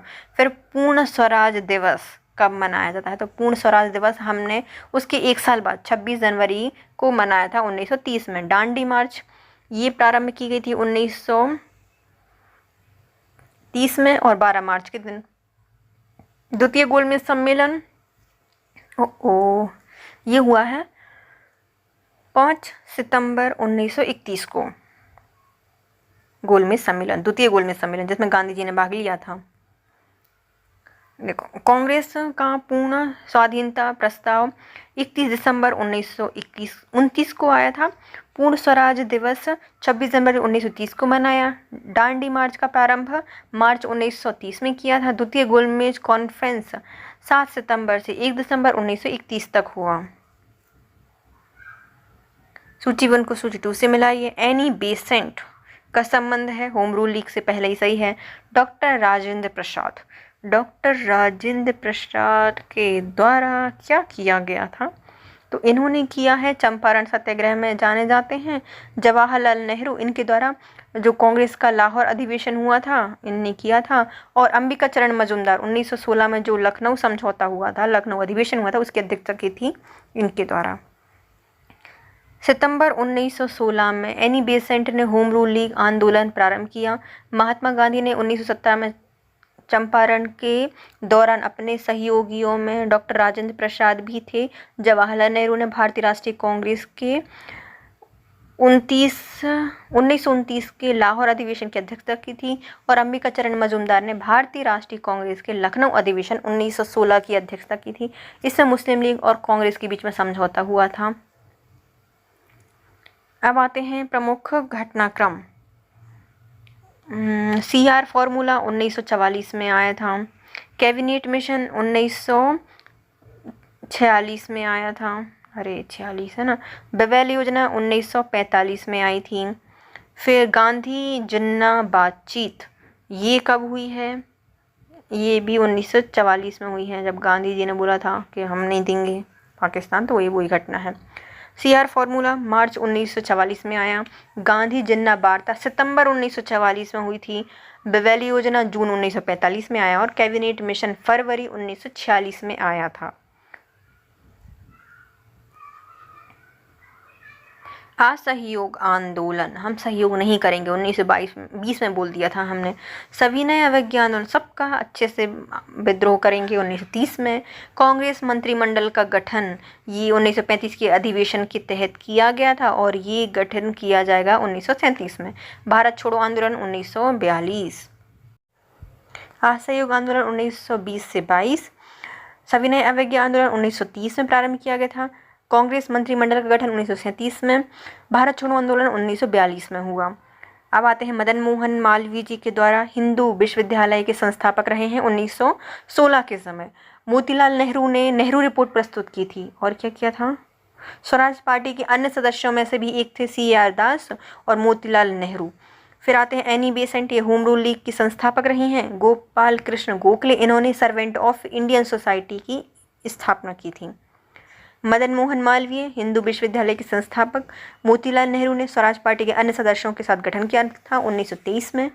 Annie Besant home rule league आंदोलन के संस्थापक 1916। Gopal Krishna Gokhale servant of Indian society की स्थापना 1905 में की थी। कौन सा सम्मिलित नहीं है? गदर पार्टी में लाला लाजपत राय थे क्या? नहीं भैया, वो थे लाला हरदयाल। तो पहला तो गया, पहला गलत है। फ्रंटियल गांधी अब्दुल गफ्फार खान को कहा जाता है, सही है। Indian national army Subhash Chandra Bose ने बनाई थी। भारत के प्रथम राष्ट्रपति बने थे राजेंद्र प्रसाद, सभी सही हैं, पहला ही गलत था। गदर पार्टी की स्थापना 1913 में सैन फ्रांसिस्को अमेरिका में हुई थी। सोहन सिंह भाकना और लाला हरदयाल ने की थी।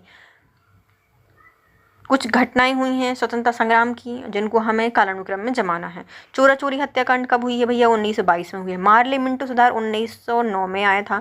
डांडी मार्च हुई थी 1930 के बीच में।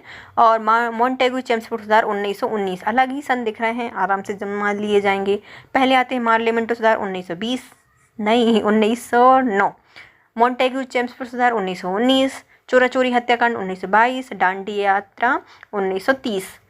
1929 को व्यापार विवाद अधिनियम ट्रेड डिस्प्यूट्स एक्ट में किसका उपबंध किया गया था? तो इसमें कहा गया था कि जो अभिकरण हैं ट्रिब्यूनल्स की प्रणाली और हड़ताल पर रोक लगाई गई थी। ट्रिब्यूनल्स और जो ट्रिब्यूनल की प्रणाली थी और हड़ताल थी, इस पर क्या लगाई गई थी? रोक लगाई गई थी।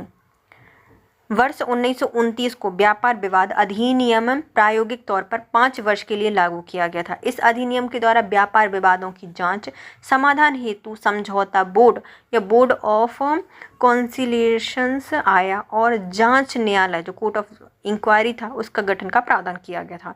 अधिनियम द्वारा रेलवे, डाक, टेलीग्राफ, टेलीफोन आदि जैसी सार्वजनिक रूप की जो उपयोगी सेवाएं थीं उनको बिना पूर्व सूचना के हड़ताल या तालाबंदी के लिए निषिद्ध किया गया था। मतलब ये इतनी प्रमुख सेवाएं हैं, इनको हड़ताल नहीं कर सकते, पहले आपको सूचना देनी पड़ेगी, फिर आप क्या कर सकते हो? हड़ताल कर सकते हो।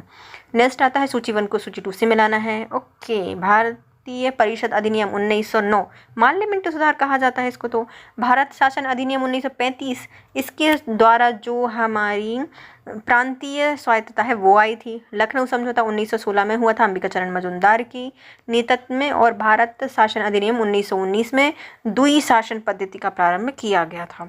तो तत्कालीन भारतीय सचिव मार्ले और वायसराय लॉर्ड मिंटो के द्वारा सुधारों को भारतीय परिषद अधिनियम 1909 के द्वारा पारित किया गया था, जिसे मार्ले मिंटो सुधार कहा जाता है। भारतीय शासन अधिनियम 1935 द्वारा प्रांतीय स्वायत्तता की प्राप्ति हेतु भारत शासन अधिनियम 1919 मार्ले मिंटो तो 1909 में आया। ये कौन सा हो जाएगा 1919 का?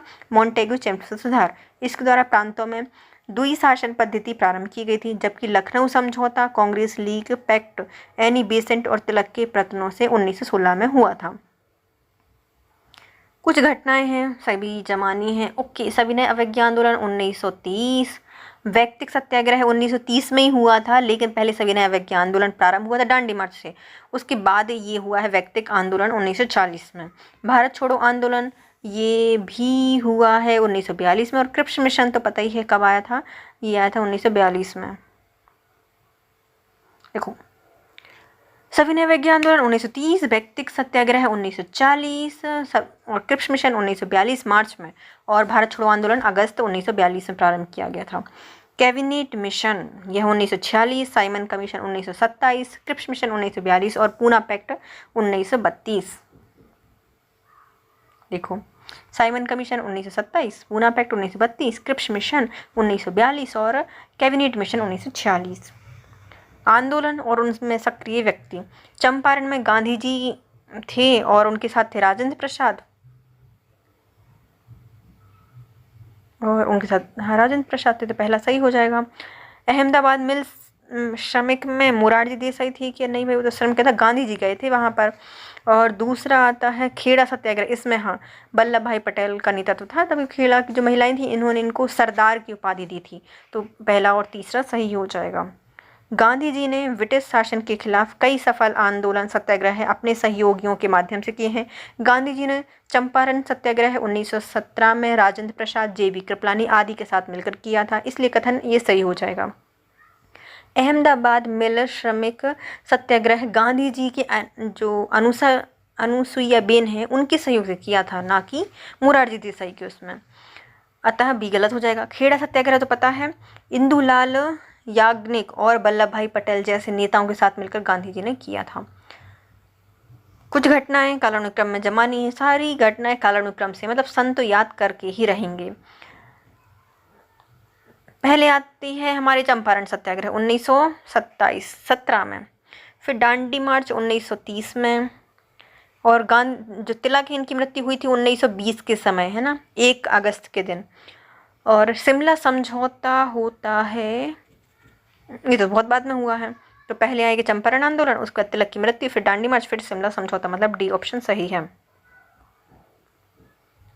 चंपारण सत्याग्रह 1917, तिलक की मृत्यु 1 अगस्त 1920 को, दांडी मार्च 12 मार्च 1930 को, बेबल प्रस्ताव पर विचार विमर्श करने के लिए शिमला में 25 जून 1945 को शिमला सम्मेलन आयोजित किया गया था। घटनाएं कालानुक्रम में, दांडी मार्च 1930, जलियांवाला बाग नरसंहार 1919, स्वदेशी आंदोलन, ये आया था स्वदेशी आंदोलन 1905 में, और भारत छोड़ो आंदोलन 1942 में। स्वदेशी आंदोलन 1905, जलियांवाला बाग हत्याकांड 13 अप्रैल 1919, दांडी मार्च 12 मार्च से 5 अप्रैल 1930, भारत छोड़ो आंदोलन अगस्त 1942। कुछ घटनाएं हैं जमानी है सही, पूना पैक्ट 1932, भारत छोड़ो आंदोलन 1942, कैबिनेट मिशन योजना 1946, और शिमला कॉन्फ्रेंस ये हुई थी 1945। 1932 में महत्वपूर्ण नेताओं के हस्ताक्षर या हस्तक्षेप से पूना पैक्ट समझौते पर हस्ताक्षर किए गए थे। इनकी शर्तों के अंतर्गत प्रांतीय विधानसभा में 148 स्थान अछूतों के लिए सुरक्षित रखे गए थे, परंतु इसके उम्मीदवार चुनने के लिए संयुक्त निर्वाचन प्रणाली की व्यवस्था की गई थी। केंद्रीय विधान परिषद में सामान्य चुनाव पद्धति के द्वारा चुने जाने वाली सदस्यों का 18% भाग अछूतों के लिए संरक्षित रखा गया था। 8 अगस्त 1942 को मुंबई में हुई अखिल भारतीय कांग्रेस कमेटी की बैठक में भारत छोड़ो आंदोलन का प्रस्ताव का समर्थन हुआ था। भारत छोड़ो आंदोलन 9 अगस्त 1942 से शुरू हुआ था। बेवेल योजना पर विचार विमर्श करने के लिए वायसराय बेवेल ने भारतीय नेताओं के एक सम्मेलन में विषय की घोषणा की, और जून 1945 में शिमला कॉन्फ्रेंस या शिमला सम्मेलन में भारतीय नेताओं को वार्ता के लिए बुलाया गया। कैबिनेट मिशन दिल्ली पहुंचने के लिए 24 मार्च 1946 के उपरांत पहले 3 सप्ताहों में विभिन्न राजनीतिक पक्षों, सरकार के अधिकारियों द्वारा विचार विमर्श करता रहा। जिन्ना को पहली बार यह अनुभव हुआ कि अंग्रेज सरकार उनकी सहमति के बिना भी सत्ता हस्तांतरित करने को तैयार है। 16 मई 1946 को मिशन ने अपने प्रस्ताव प्रकाशित किए थे। भारतीय स्वतंत्रता संघर्ष के संबंध में निम्नलिखित घटनाओं पर विचार विमर्श कीजिए। पहले आता है हमारा द्वितीय गोलमेज सम्मेलन हुआ था 1931 को गांधी इरविन समझौते के बाद। फिर आता भारत छोड़ो आंदोलन, ये हुआ था 1942 को। रॉयल इंडियन नेवी के द्वारा जो आंदोलन किया गया था वो 1946 में किया गया था। द्वितीय गोलमेज सम्मेलन 7 सितंबर से 1 दिसंबर 1931 को हुआ। भारत छोड़ो आंदोलन का प्रारंभ 9 अगस्त 1942 को हुआ। रॉयल इंडियन नेवी में गदर 18 फरवरी 1946 को हुआ था। कुछ हम ये कालानुक्रम जमाने हैं सही है ना। बंगभंग का निर्णय लिया गया था 1905 में। और कांग्रेस के उद्देश्य के रूप में स्वराज को स्वीकार कर लिया गया था। तो स्वराज को स्वीकार किया गया था। उसके बाद स्वदेशी आंदोलन की औपचारिक घोषणा की गई थी। और सूरत फूट तो सबसे लास्ट में होगी। उसके देखो पहले बंग भंग का निर्णय लिया गया, स्वदेशी आंदोलन की औपचारिक घोषणा कर दी गई कि हम आंदोलन करेंगे। फिर कांग्रेस के उद्देश्यों के रूप में स्वराज को स्वीकार भी कर लिया गया। फिर लास्ट में होती है सूरत की फूट। 20 जुलाई 1905 को बंगाल विभाजन के निर्णय की घोषणा कर दी गई। 7 अगस्त 1905 को कलकत्ता के टाउन हॉल में एक ऐतिहासिक बैठक में स्वदेशी आंदोलन की विधिवत घोषणा की गई। 1906 में भारतीय राष्ट्रीय कांग्रेस ने अपने कलकत्ता अधिवेशन में राष्ट्रीय आंदोलन की दिशा में एक सही कदम उठाया। दादा भाई नौरोजी ने अपने अध्यक्षीय भाषण में कहा था कि भारतीय राष्ट्रीय कांग्रेस का उद्देश्य ब्रिटेन और उनके उपनिवेशों की तरह भारत में अपनी सरकार का गठन करना है, अर्थात स्वराज की स्थापना को कांग्रेस का उद्देश्य स्वीकार किया गया। 1907 में सूरत अधिवेशन में स्वदेशी आंदोलन को लेकर पार्टी विभाजित कर दी गई। स्वदेशी आंदोलन को लेकर पार्टी विभाजित हो गई। नेक्स्ट आते हैं कथन और कारण बताने हैं।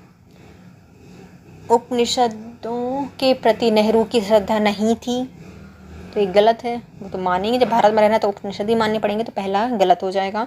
उनकी दृष्टि वैज्ञानिक थी, तो ये सही है, वैज्ञानिक भी थी, तो दूसरा सही है, पहला गलत है। उपनिषदों में वैदिक साहित्यों का दार्शनिक और वैज्ञानिक विवेचन है। नेहरू जी उपनिषदों को प्रामाणिक ग्रंथ मानते थे, अतः उनकी श्रद्धा थी। नेहरू जी को आधुनिक भारत में विज्ञान का प्रणेता माना जाता है। नेहरू जी ने भारत में सामाजिक आर्थिक विकास के लिए विज्ञान को एक महत्वपूर्ण साधन माना है, उनके विकास पर भी बल दिया है। किसने कहा था कि डोडो की भांति साम्राज्यवाद दिव्यांगत हो चल रहा है? तो ये कहा था क्लीमेंट एटली के द्वारा कहा गया था कि जैसे डोडो जो विलुप्त हो गया है जानवर, उसी की जैसे साम्राज्यवाद भी दिव्यांगत हो गया है। द्वितीय विश्व युद्ध के पश्चात ब्रिटिश प्रधानमंत्री क्लीमेंट एटली ने कहा था कि डोडो एक विलुप्त पक्षी की भांति साम्राज्यवाद दिव्यांगत हो गया है। यहाँ मतलब भारत में एक क्रांति होने जा रही है और हमें जल्दी से चले जाना चाहिए। ये किसने कहा था? यह सर स्टैफोर्ड क्रिफ्ट ने कहा था कि भैया भाग लो, यहाँ क्रांति हो गई है, बहुत मारेंगे, कूट कूट के मारेंगे, बहुत पिटाई करेंगे, डंडे से, लाठियों से, सब बंदूकों से भी अब तो यह स्टैफोर्ड क्रिफ्ट ने कहा था। 1942 में भारत आए क्रिप्स मिशन के निर्माता थे ये और नेतृत्वकर्ता थे। वर्ष 1946 में कैबिनेट मिशन के सदस्य भी थे ये। अतः सदैव सहमति के साथ और अक्सर वाणिज्य मंडल के निर्देशों पर भारत सरकार चलती है और इसे व्हाइट मैन वार्डन कहा जाता है। यह किसने कहा था? ऑप्शन देखते हैं। यह कहा था सच्चिदानंद सिन्हा ने। अच्छा, सच्ची बात है। इन्होंने कहा था कि सदैव सहमति के साथ और अक्सर वाणिज्य मंडल के निर्देशों पर भारत सरकार चलती है, इससे व्हाइट मैन वार्डन कहा जाता है। सच्चिदानंद सिन्हा ने कहा था। प्रथम अणु बम विस्फोट किस नगर पर हुआ था? तो हमारे हिरोशिमा पर हुआ था, अमेरिका ने किया था। प्रथम अणु बम विस्फोट 6 अगस्त 1945 को द्वितीय विश्व युद्ध के दौरान अमेरिका ने जापान के हिरोशिमा शहर पर किया था। इसके बाद 9 अगस्त 1945 को दूसरा अणु बम विस्फोट जापान में के नागासाकी शहर पर हुआ। इन दोनों विस्फोटों के परिणाम स्वरूप ही जापान ने 15 अगस्त 1945 को संयुक्त शक्ति के समक्ष आत्मसमर्पण किया था। फ्रांसीसी क्रांति कब हुई थी? ये हुई थी 1789 में। फ्रांसीसी क्रांति 1789 में हुई थी। फ्रांसीसी क्रांति 1789 में फ्रांस में हुई थी। इस क्रांति में सामंतवाद, वर्गीय विशेषाधिकार, भ्रष्ट नौकरशाही और निरंकुश और अयोग्य राजतंत्र के विरुद्ध मध्यम वर्ग का विद्रोह था। कुछ नीचे दिए गई घटना है, इनको सही जमाना है। अमृतसर की घटना यह 1919 में हुई थी, जलियांवाला बाग हत्याकांड है। चंपारण विद्रोह यह 1922 में हुआ था। मोपला विद्रोह ये 1921 में हुआ था। चंपारण सत्याग्रह 1917 में हुआ था। सबसे पहले चंपारण आएगा। चंपारण 1917 में। अमृतसर की घटना 13 अप्रैल 1919 को। मोपला विद्रोह 1921 को और चोरा चोरी हत्याकांड 4 फरवरी 1922 को। कुछ घटनाएं दी गई हैं, इनमें विचार करना है। ओके, तो जवाहरलाल नेहरू मृत्यु के समय भारत के प्रधानमंत्री की चौथी पदावधि के में थे। ओके। नेहरू जी ने संसदीय सदस्य के रूप में रायबरेली का प्रतिनिधित्व किया था। ये तो पहला सही हो जाएगा। भारत के प्रथम गैर कांग्रेसी प्रधानमंत्री वर्ष 1977 में पद पर नियुक्त हुए थे, तो ये भी सही है, और मोरारजी देसाई बने थे। तो पहला और तीसरा सही हो जाएगा।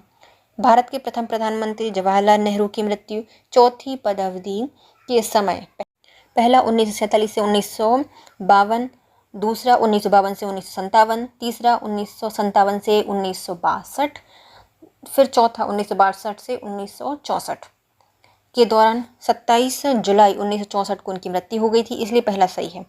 जवाहरलाल नेहरू संसद सदस्य के रूप में इलाहाबाद के फूलपुर संसदीय क्षेत्र का प्रतिनिधित्व करते थे, ना कि रायबरेली से। कहाँ से थे? फूलपुर से थे।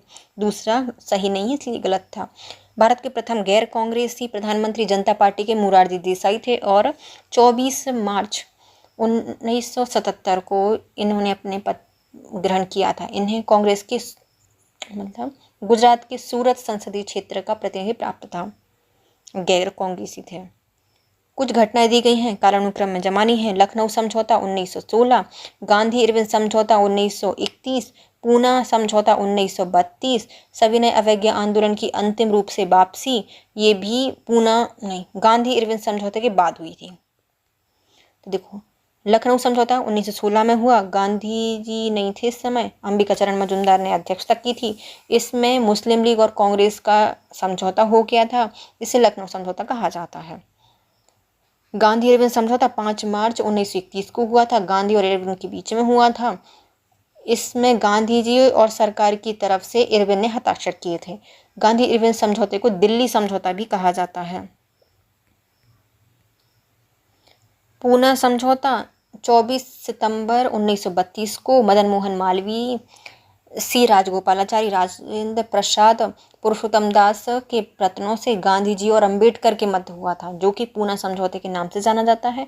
इस समझौते के अनुसार प्रांतीय विधान मंडलों में दलितों के लिए सुरक्षित सीटों की संख्या 71 से बढ़ाकर 148 कर दी जाएगी।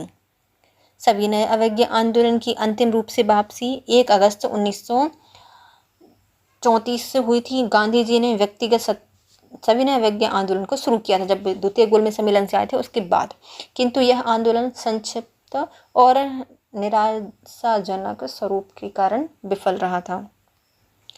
निम्नलिखित में कौन सी जोड़ी समझौता और वर्ष सुमेलित है बतानी है ना। लखनऊ समझौता 1916 में हुआ था, सही है।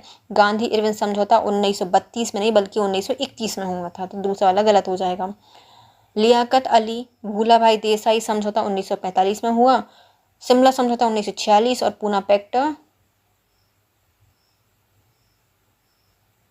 अरे यार ये तो गलत है। शिमला समझौता 1945 में हुआ था, ये भी गलत है। पूना पैक्ट या पूना समझौता 1932 में, तो ये भी गलत है। गांधी समझौता 1931 में हुआ था। लग एक ही सही है और सारे गलत हैं। अच्छा, सुमेलित बताना है तो सब गलत है, एक ही सही है। देखो, 1916 में लखनऊ समझौता हुआ था, भारतीय राष्ट्रीय कांग्रेस और भारतीय मुस्लिम लीग के बीच में हुआ था, जबकि गांधी इरविन समझौता 5 मार्च 1931 को हुआ। शिमला समझौता 1945 को हुआ। पूना समझौता 1932 को हुआ, और 1945 में लियाकत अली और भूलाभाई देसाई के मध्य समझौते की बात अफवाह के रूप में सामने आई थी। वास्तव में यह समझौता नहीं हुआ था, कभी नहीं हुआ। फिर आते हैं, इसको सम्मिलित करना है। ओके, बारदौली कहाँ पर है? तो बारदौली हमारे गुजरात में है। चोरा चोरी की जो घटना है वह हुई थी गोरखपुर में, और गोरखपुर कहाँ पर है? गोरखपुर कहाँ पर है? उत्तर प्रदेश में। यरवदा जेल हमारे गांधी जी को इसमें बंद किया गया था, और ये है महाराष्ट्र में। नोआखली में हमारे गांधी जी गए थे जब वो दंगे हो रहे थे, तो ये हो जाएगा कहाँ पे? पश्चिम बंगाल में। बारदौली गुजरात में स्थित है। चोरा चोरी उत्तर प्रदेश में स्थित है। यहाँ पर असहयोग आंदोलन के दौरान 4 फरवरी 1922 को हिंसक भीड़ ने थाना जला दिया था। इस घटना से दुखी होकर गांधी जी ने 12 फरवरी 1922 को असहयोग आंदोलन वापस ले लिया। यरवदा जेल महाराष्ट्र में स्थित है। नोआखली पश्चिम बंगाल में है, जहाँ पर स्वतंत्रता के समय भीषण दंगे हुए थे। और क्वेश्चन भी आता है कि जब भारत आज़ाद हो रहा था तो गांधी जी कहाँ पे थे? तो नोआखली में थे, दंगे सुलझा रहे थे बेचारे।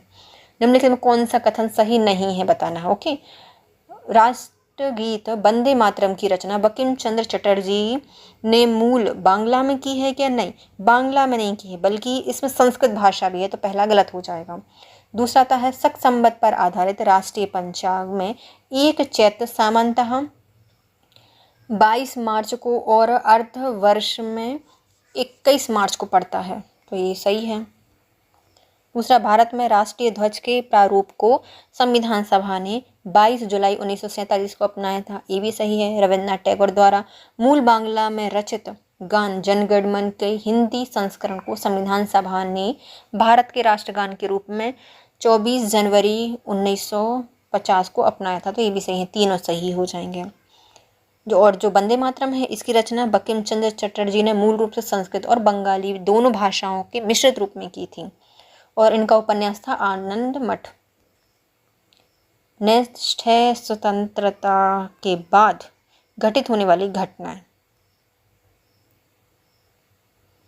गोवा मुक्ति सबसे बाद में हुई थी।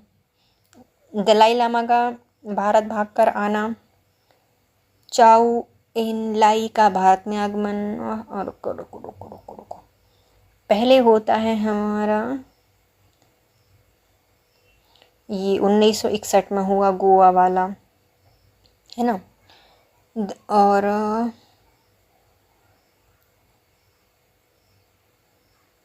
1955 में हुआ था ये चाउ एन लाई का भारत में आगमन। ये विद्रोह हुए होंगे वहाँ पर और आए होंगे 1960 में। दलाई लामा भागकर कब आए हैं भैया? तिब्बत पर बड़ा आक्रमण हुआ था और ये आए थे 1959 में, 60 की एक बार पहले। देखो, अमेरिका ने वर्ष 1955 में पुर्तगाल के इस दावे का समर्थन किया कि गोवा पुर्तगाल का ही एक प्रदेश है। इसने भारत की तब आलोचना की और 14 वर्ष तक धैर्य रखने के बाद वर्ष 1961 में गोवा को फौज भेजकर मुक्त करा लिया गया। 1955 में नेहरू ने एक बड़ी ही महत्वपूर्ण यात्रा करके सोवियत संघ गए थे और उसी वर्ष में ख्रुश्चोव और बुल्गानिन भारत आए थे। 1959 में तिब्बत में बड़ा विद्रोह हुआ था। दलाई लामा अपने 1000 अनुयायियों के साथ तिब्बत से भाग निकले थे। उन्हें भारत में शरण दी गई, लेकिन निर्वासन से सरकार बनने की इजाज़त नहीं दी गई, ना ही राजनीतिक गतिविधियों की इजाज़त दी गई। चाउ इन लाई को बातचीत के लिए अप्रैल 1960 में दिल्ली बुलाया गया, लेकिन कोई विशेष नतीजा नहीं निकला। भारत और पाकिस्तान के बीच में शिमला समझौते पर हस्ताक्षर कब हुए थे? तो ये किए गए हैं, चलो हम देखते हैं, 1972 में। कब किए गए हैं? 1972 में किए गए हैं। 1971 के भारत पाकिस्तान युद्ध, बांग्लादेश की स्वतंत्रता के बाद इंदिरा गांधी और पाकिस्तान की नवनिर्वाचित प्रधानमंत्री जुल्फ़िकार अली भुट्टो के बीच में एक शिखर सम्मेलन जून 1972 में शिमला में हुआ। दोनों पक्ष ने एक समझौते पर हस्ताक्षर किए। 2 जुलाई 1972 में किए गए उनके शिमला समझौते के नाम से जाना जाता है। नेक्स्ट आता है, भारत में ऑपरेशन विजय किस देश के विरुद्ध में अब चलाया गया था? तो पाकिस्तान के विरुद्ध में चलाया गया था। वर्ष 1999 में कारगिल विजय के दौरान भारत ने पाकिस्तान के विरुद्ध में सफल सैन्य कार्यवाही की, जिसे ऑपरेशन विजय की संज्ञा दी गई। कृषक दिवस कब मनाया जाता है? तो यह चौधरी चरण सिंह के जन्म मनाया जाता है 23 दिसंबर को। भारत के भूतपूर्व प्रधानमंत्री स्वर्गीय चौधरी चरण सिंह की स्मृति में प्रतिवर्ष 23 दिसंबर को कृषक दिवस मनाया जाता है। किसान दिवस कब मनाया जाता है? तो कृषक दिवस वो 23 दिसंबर को मनाया जाता है।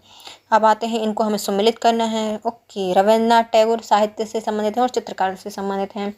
फिर अमर्त्य सेन नोबेल पुरस्कार दिया गया था और इनको दिया गया था अर्थशास्त्र में। फिर आते हैं चंद्रशेखर, ये हैं खगोल विज्ञान से संबंधित हैं, और जो तारे वगैरह होते हैं ना, तो उनकी जो आयु वगैरह या आयु या नाम होता है वो चंद्रशेखर सीमा से ज्ञात की जाती है। बीनू मकान, इनका संबंध है किससे? हमारे क्रिकेटर हैं ये बीनू मकान। रविन्द्रनाथ टैगोर साहित्य से संबंधित हैं। इन्हें 1913 में अपनी रचना गीतांजलि के लिए साहित्य का नोबेल पुरस्कार दिया गया था। यह पुरस्कार प्राप्त करने वाले पहले भारतीय थे। अर्थशास्त्री अमित सेन प्रवासी भारतीय थे। अर्थशास्त्र के क्षेत्र में इन्हें 1998 में नोबेल पुरस्कार दिया गया। चंद्रशेखर प्रसिद्ध खगोल भौतिक वैज्ञानिक थे। भौतिकी के क्षेत्र में विशेष योगदान के कारण इन्हें 1983 में भौतिकी का नोबेल पुरस्कार दिया गया। बीनू मार्कंड प्रसिद्ध क्रिकेट खिलाड़ी हैं। भारतीय नोबेल पुरस्कार विजेता कौन है? हमारे रविन्द्रनाथ टैगोर, 1913 में मिला था। भारतीय राष्ट्रीय कांग्रेस से संबंधित घटनाओं पर विचार कीजिए। ओके, गांधी इरविन समझौता 1931 में हुआ था 5 मार्च को। भगत सिंह को फांसी भी 1921 में हुई थी, लेकिन वो हुई थी 23 मार्च को। भारतीय राष्ट्रीय कांग्रेस का 1931 का कराची अधिवेशन, ये भी 1921 में हुआ है, जब मूल अधिकारों की घोषणा की गई थी। वल्लभ भाई पटेल ने की थी इसकी घोषणा। और फिर आता है चंद्रशेखर आज़ाद की शहादत, ये तो पहले दी गई होगी, है ना। चलो देखते हैं, तो ऑप्शन क्या हो जाएगा? ये हो जाएगा। पहले चंद्रशेखर आज़ाद को शहादत मिली थी, उसके बाद गांधी इरविन समझौता हुआ, उसके बाद भगत सिंह को फांसी हुई थी, और फिर लास्ट में हुआ था कराची अधिवेशन, जिसमें गांधी जी गए थे और जनता ने उनको काले झंडे दिखाए थे। चंद्रशेखर आज़ाद की शहादत इलाहाबाद के एलिफेंट पार्क में हुई थी और 27 फरवरी 1931 को हुई थी। नेक्स्ट आता है गांधी इरविन समझौता 5 मार्च 1931 को हुआ। भगत सिंह को फांसी 23 मार्च 1931 को दी गई थी। और भारतीय राष्ट्रीय कांग्रेस का कराची अधिवेशन 26 से 31 मार्च 1931 को दी गई थी, मतलब किया गया था। निम्नलिखित घटनाओं को सही जमाना है। ओके, 1929 को भारतीय राष्ट्रीय कांग्रेस का लाहौर अधिवेशन हुआ, उसके बाद गांधी इरविन समझौता हुआ, उसके बाद राजगुरु को फांसी हुई, और उसके बाद कराची अधिवेशन हुआ था। वैसे ही है ना।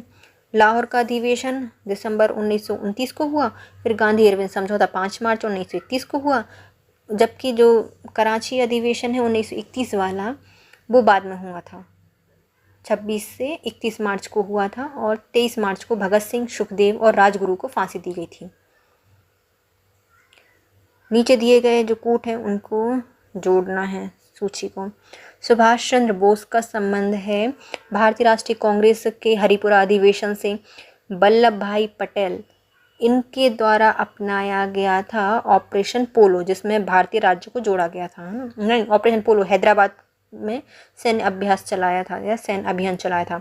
इकबाल, इनने किया था 1930 में मुस्लिम लीग का अधिवेशन।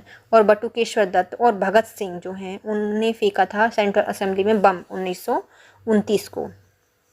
सुभाष चंद्र बोस भारतीय राष्ट्रीय कांग्रेस के हरिपुरा अधिवेशन के अध्यक्ष थे। वल्लभ भाई पटेल ऑपरेशन पोलो से संबंधित हैं। इकबाल 1930 में मुस्लिम लीग का इलाहाबाद अधिवेशन इनके द्वारा किया गया था। और जो बटुकेश्वर दत्त हैं, सेंट्रल असेंबली में बम फेंका था इनने।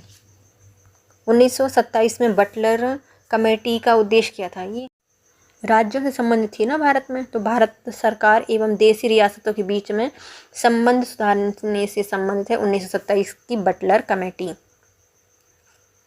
भारतीय राज्य समिति ने वर्ष 1927 में सर हरकोट बटलर की अध्यक्षता में एक समिति गठित की, जिसे बटलर समिति कहा जाता है। इस समिति का गठन परम सत्ता और देसी राजाओं के बीच के संबंधों की जांच और स्पष्टीकरण के लिए किया गया था। समिति ने 16 राज्यों का दौरा किया और वर्ष 1929 में अपनी रिपोर्ट दाखिल की। भारत में सर्वोच्च ब्रिटिश सत्ता और विदेशी राज्यों या जो रियासत हैं उनके तत्कालीन संबंधों की जांच करने के उपरांत समिति ने दोनों के वित्तीय एवं आर्थिक संबंधों को व्यवस्थित करने के विषय में सिफारिश प्रस्तुत की थी। भारतीय रियासतों के शासकों के विशेष अधिकारों और पीवी पर्सों की समाप्ति कब की गई थी? तो ये 1971 में की गई थी। 26वें संविधान संशोधन 1971 द्वारा रियासतों के शासकों को प्राप्त विशेष अधिकार और पीवी पर्स को समाप्त कर दिया गया था। प्रथम अखिल भारतीय समाजवादी युवा कांग्रेस का सभापति कौन था? तो ये हैं हमारे जवाहरलाल नेहरू। प्रथम अखिल भारतीय समाजवादी युवा कांग्रेस कलकत्ता वर्तमान कोलकाता में 27 दिसंबर 1928 को संपन्न हुई थी और इस कांग्रेस की अध्यक्षता पंडित जवाहरलाल नेहरू ने की थी। वर्ष 1948 में स्थापित हिंदू मजदूर सभा के संस्थापक कौन थे? तो ये हैं अशोक मेहता, टी.एस. रामानुजम और जे.जे. मेहता। हिंदू मजदूर संघ HMS की स्थापना दिसंबर 1948 में ट्रेड यूनियन सम्मेलन के दौरान कलकत्ता में हुई थी। इस सम्मेलन में भारतीय मजदूर संघ IFL 1941 में स्थापित किया गया था। हिंद मजदूर पंचायत HMP 1948 में स्थापित की गई थी। फॉरवर्ड ब्लॉक के संघों सुभाष चंद्र बोस द्वारा स्थापित पार्टी और शीर्षक स्वतंत्र व्यापार संघों के प्रतिनिधियों ने भाग लिया था। संस्थापक सम्मेलन में रामचंद्र सखाराम रुईकर को प्रथम अध्यक्ष और अशोक मेहता को महासचिव चुना गया था। जी मेहता और BS माथुर को सचिव चुना गया। मणिवेन कारा और TS रामानुजम को HMS का उपाध्यक्ष बनाया गया था। RA खेदगीकार को कोषाध्यक्ष चुना गया था।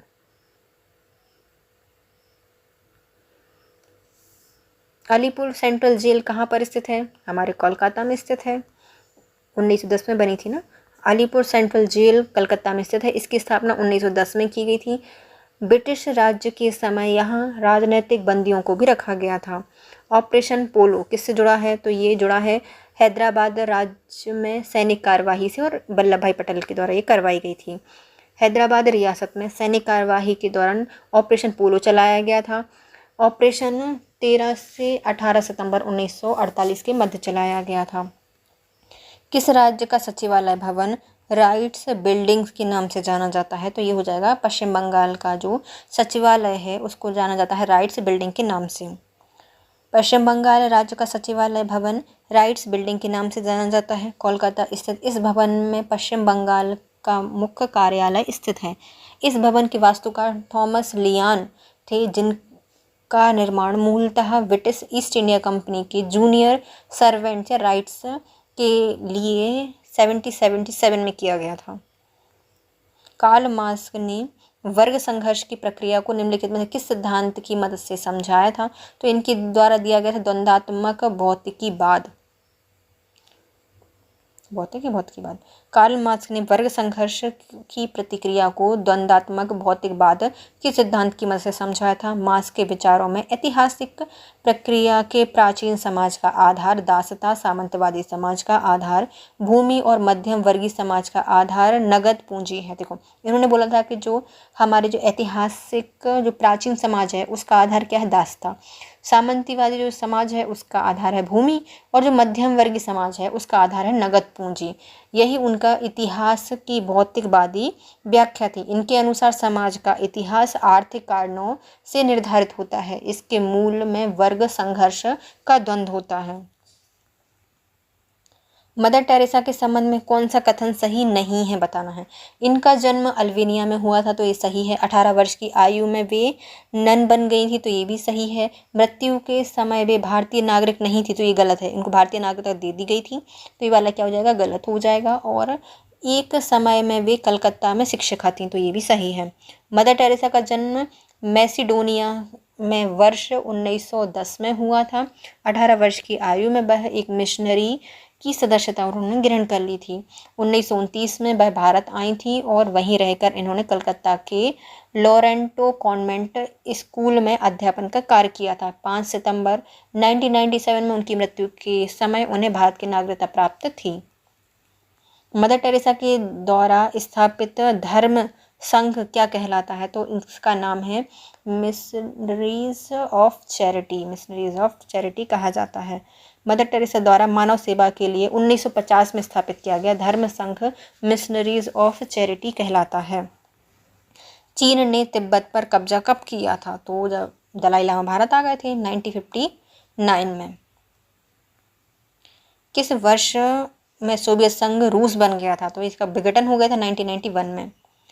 26 दिसंबर 1991 को सोवियत संघ के विघटन के पश्चात रूस और अन्य स्वतंत्र गणराज्यों के रूप में सोवियत संघ विभाजित हो गया।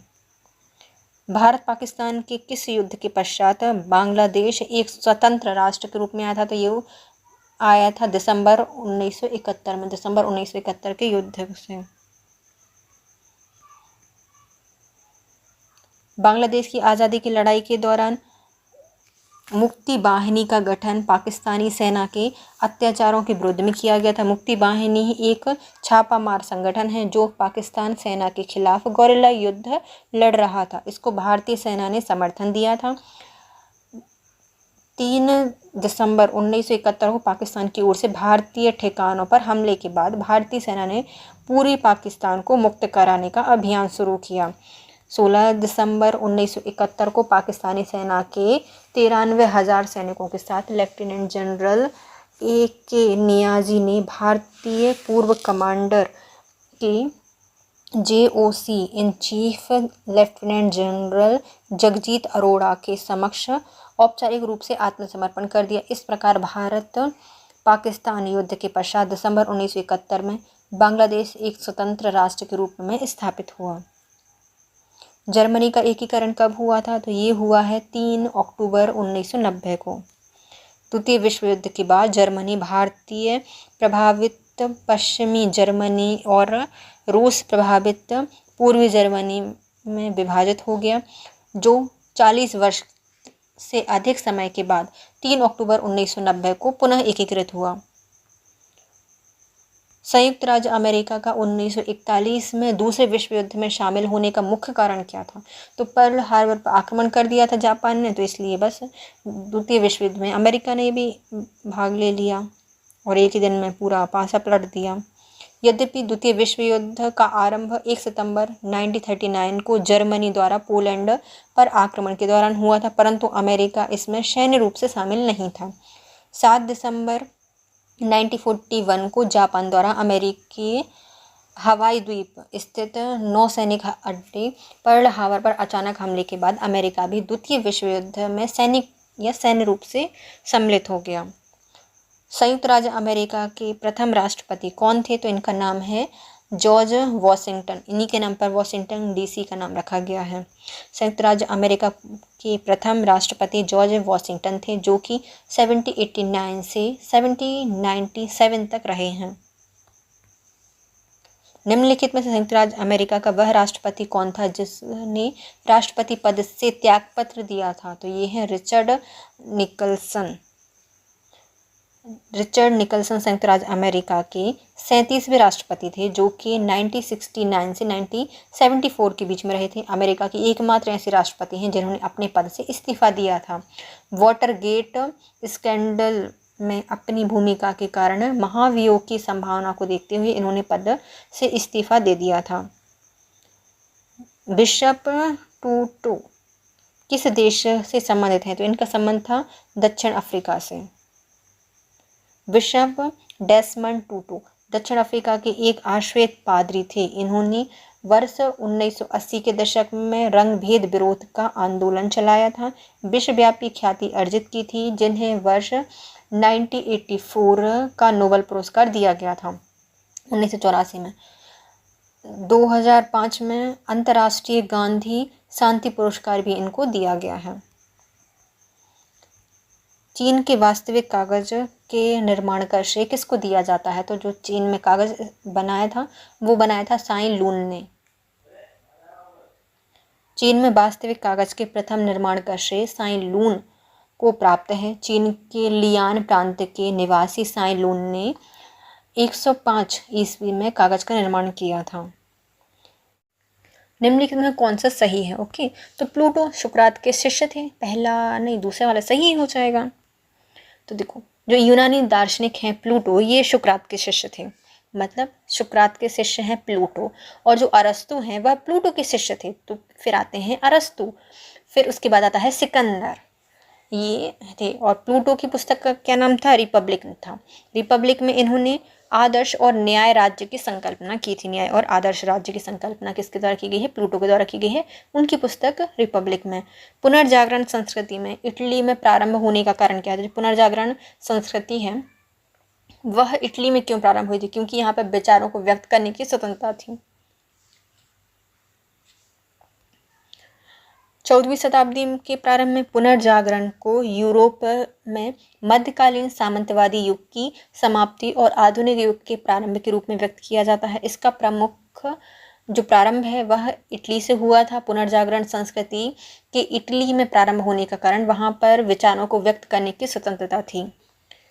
ब्रिटिश भारत में हुए विद्रोहों के संदर्भ में कल्लार नाम से जाने जाने वाले लोग किस क्षेत्र से आते हैं? जो कल्लार हैं इनका संबंध है मदुरई से। मदुरई कल्लार दक्षिण भारत के जनजातीय समुदाय से संबंधित हैं। ब्रिटिश भारत में कल्लार जनजाति ने अंग्रेजों के खिलाफ विद्रोह किया था। यह जनजाति दक्षिण भारत में मदुरई के आसपास वाले क्षेत्र से संबंधित है। 1909 का अधिवेशन संबंधित है, तो यह माल्य मिंट सुधार है और पृथक मताधिकार क्षेत्र लागू करने से संबंधित है। 1909 के अधिवेशन द्वारा मुसलमानों के लिए पृथक मताधिकार तथा पृथक निर्वाचन क्षेत्र की स्थापना की गई थी।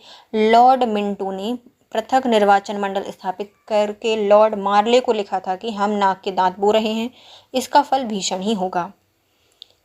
उस क्रांतिकारी महिला का नाम बताइए जिसने बिजौलिया किसान आंदोलन में भाग लिया था। उन्हें गिरफ्तार कर लिया गया और 1930 के सत्याग्रह और 1932 के सविनय अवज्ञा आंदोलन में भी इन्होंने भाग लिया था। तो ये हैं हमारी रमा देवी। कौन है? रमा देवी हैं।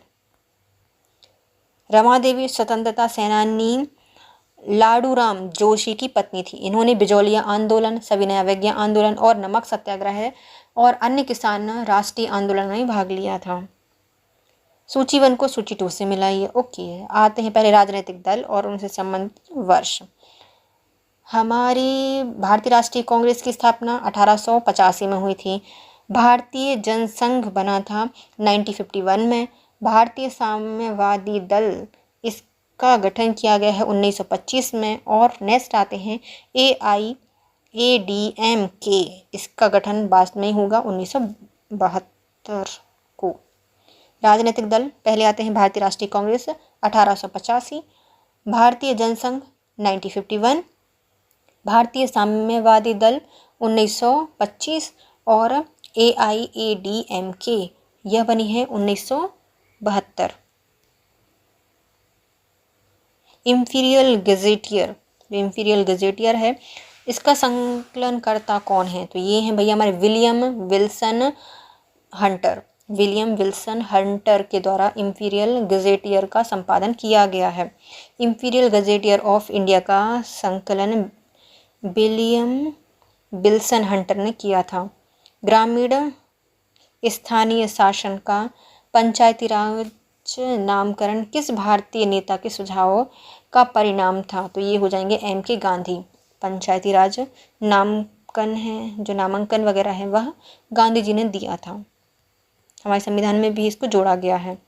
भारतीय स्थानीय शासन का पंचायती राज नामांकन महात्मा गांधी के सुझाव का परिणाम है। महात्मा गांधी जी ने महसूस किया था कि गांव को न केवल आर्थिक रूप से बल्कि राजनीतिक एवं प्रशासनिक रूप से भी आत्मनिर्भर होना चाहिए। इन्होंने सुझाव दिया था कि एक गांव के सभी मामले वयस्क मताधिकार के आधार पर निर्वाचित एक पंचायत द्वारा प्रशासित किए जाने चाहिए। भारतीय राष्ट्रीय कैलेंडर का प्रथम महीना कौन सा होता है? तो पहला होता है चैत। भारतीय राष्ट्रीय कैलेंडर का पहला महीना चैत का होता है, जबकि अंतिम महीना फाल्गुन का होता है। इसके साथ आज का हमारा वीडियो कंप्लीट होता है। नेक्स्ट वीडियो में हम पढ़ेंगे पत्रिकाएं, पुस्तकें और लेखक। यदि फ्रेंड्स आपको वीडियो थोड़ा सा भी यूज़फुल लगा है तो प्लीज़ वीडियो को लाइक कीजिए, कमेंट कीजिए, चैनल को सब्सक्राइब कीजिए और अपने प्यारे प्यारे फ्रेंड्स के साथ वीडियो को शेयर कीजिए। प्लीज़ फ्रेंड्स, आप वीडियो के बीच में कहीं मत जाइएगा कभी, क्योंकि बहुत सारे क्वेश्चन आए हुए हैं। आपने कभी बहुत सारे क्वेश्चन ऐसे होंगे जो आपने कभी नहीं सुने। आपको इस बुक को पढ़ना पड़ेगा यदि उनको याद करना है तो आपका टाइम बचा रही हूँ यार, तो प्लीज़ आप बीच में वीडियो को छोड़ के मत जाए कीजिए। चलिए bye guys, if you like my video please share, subscribe and comment. Thank you so much guys. Have a nice day.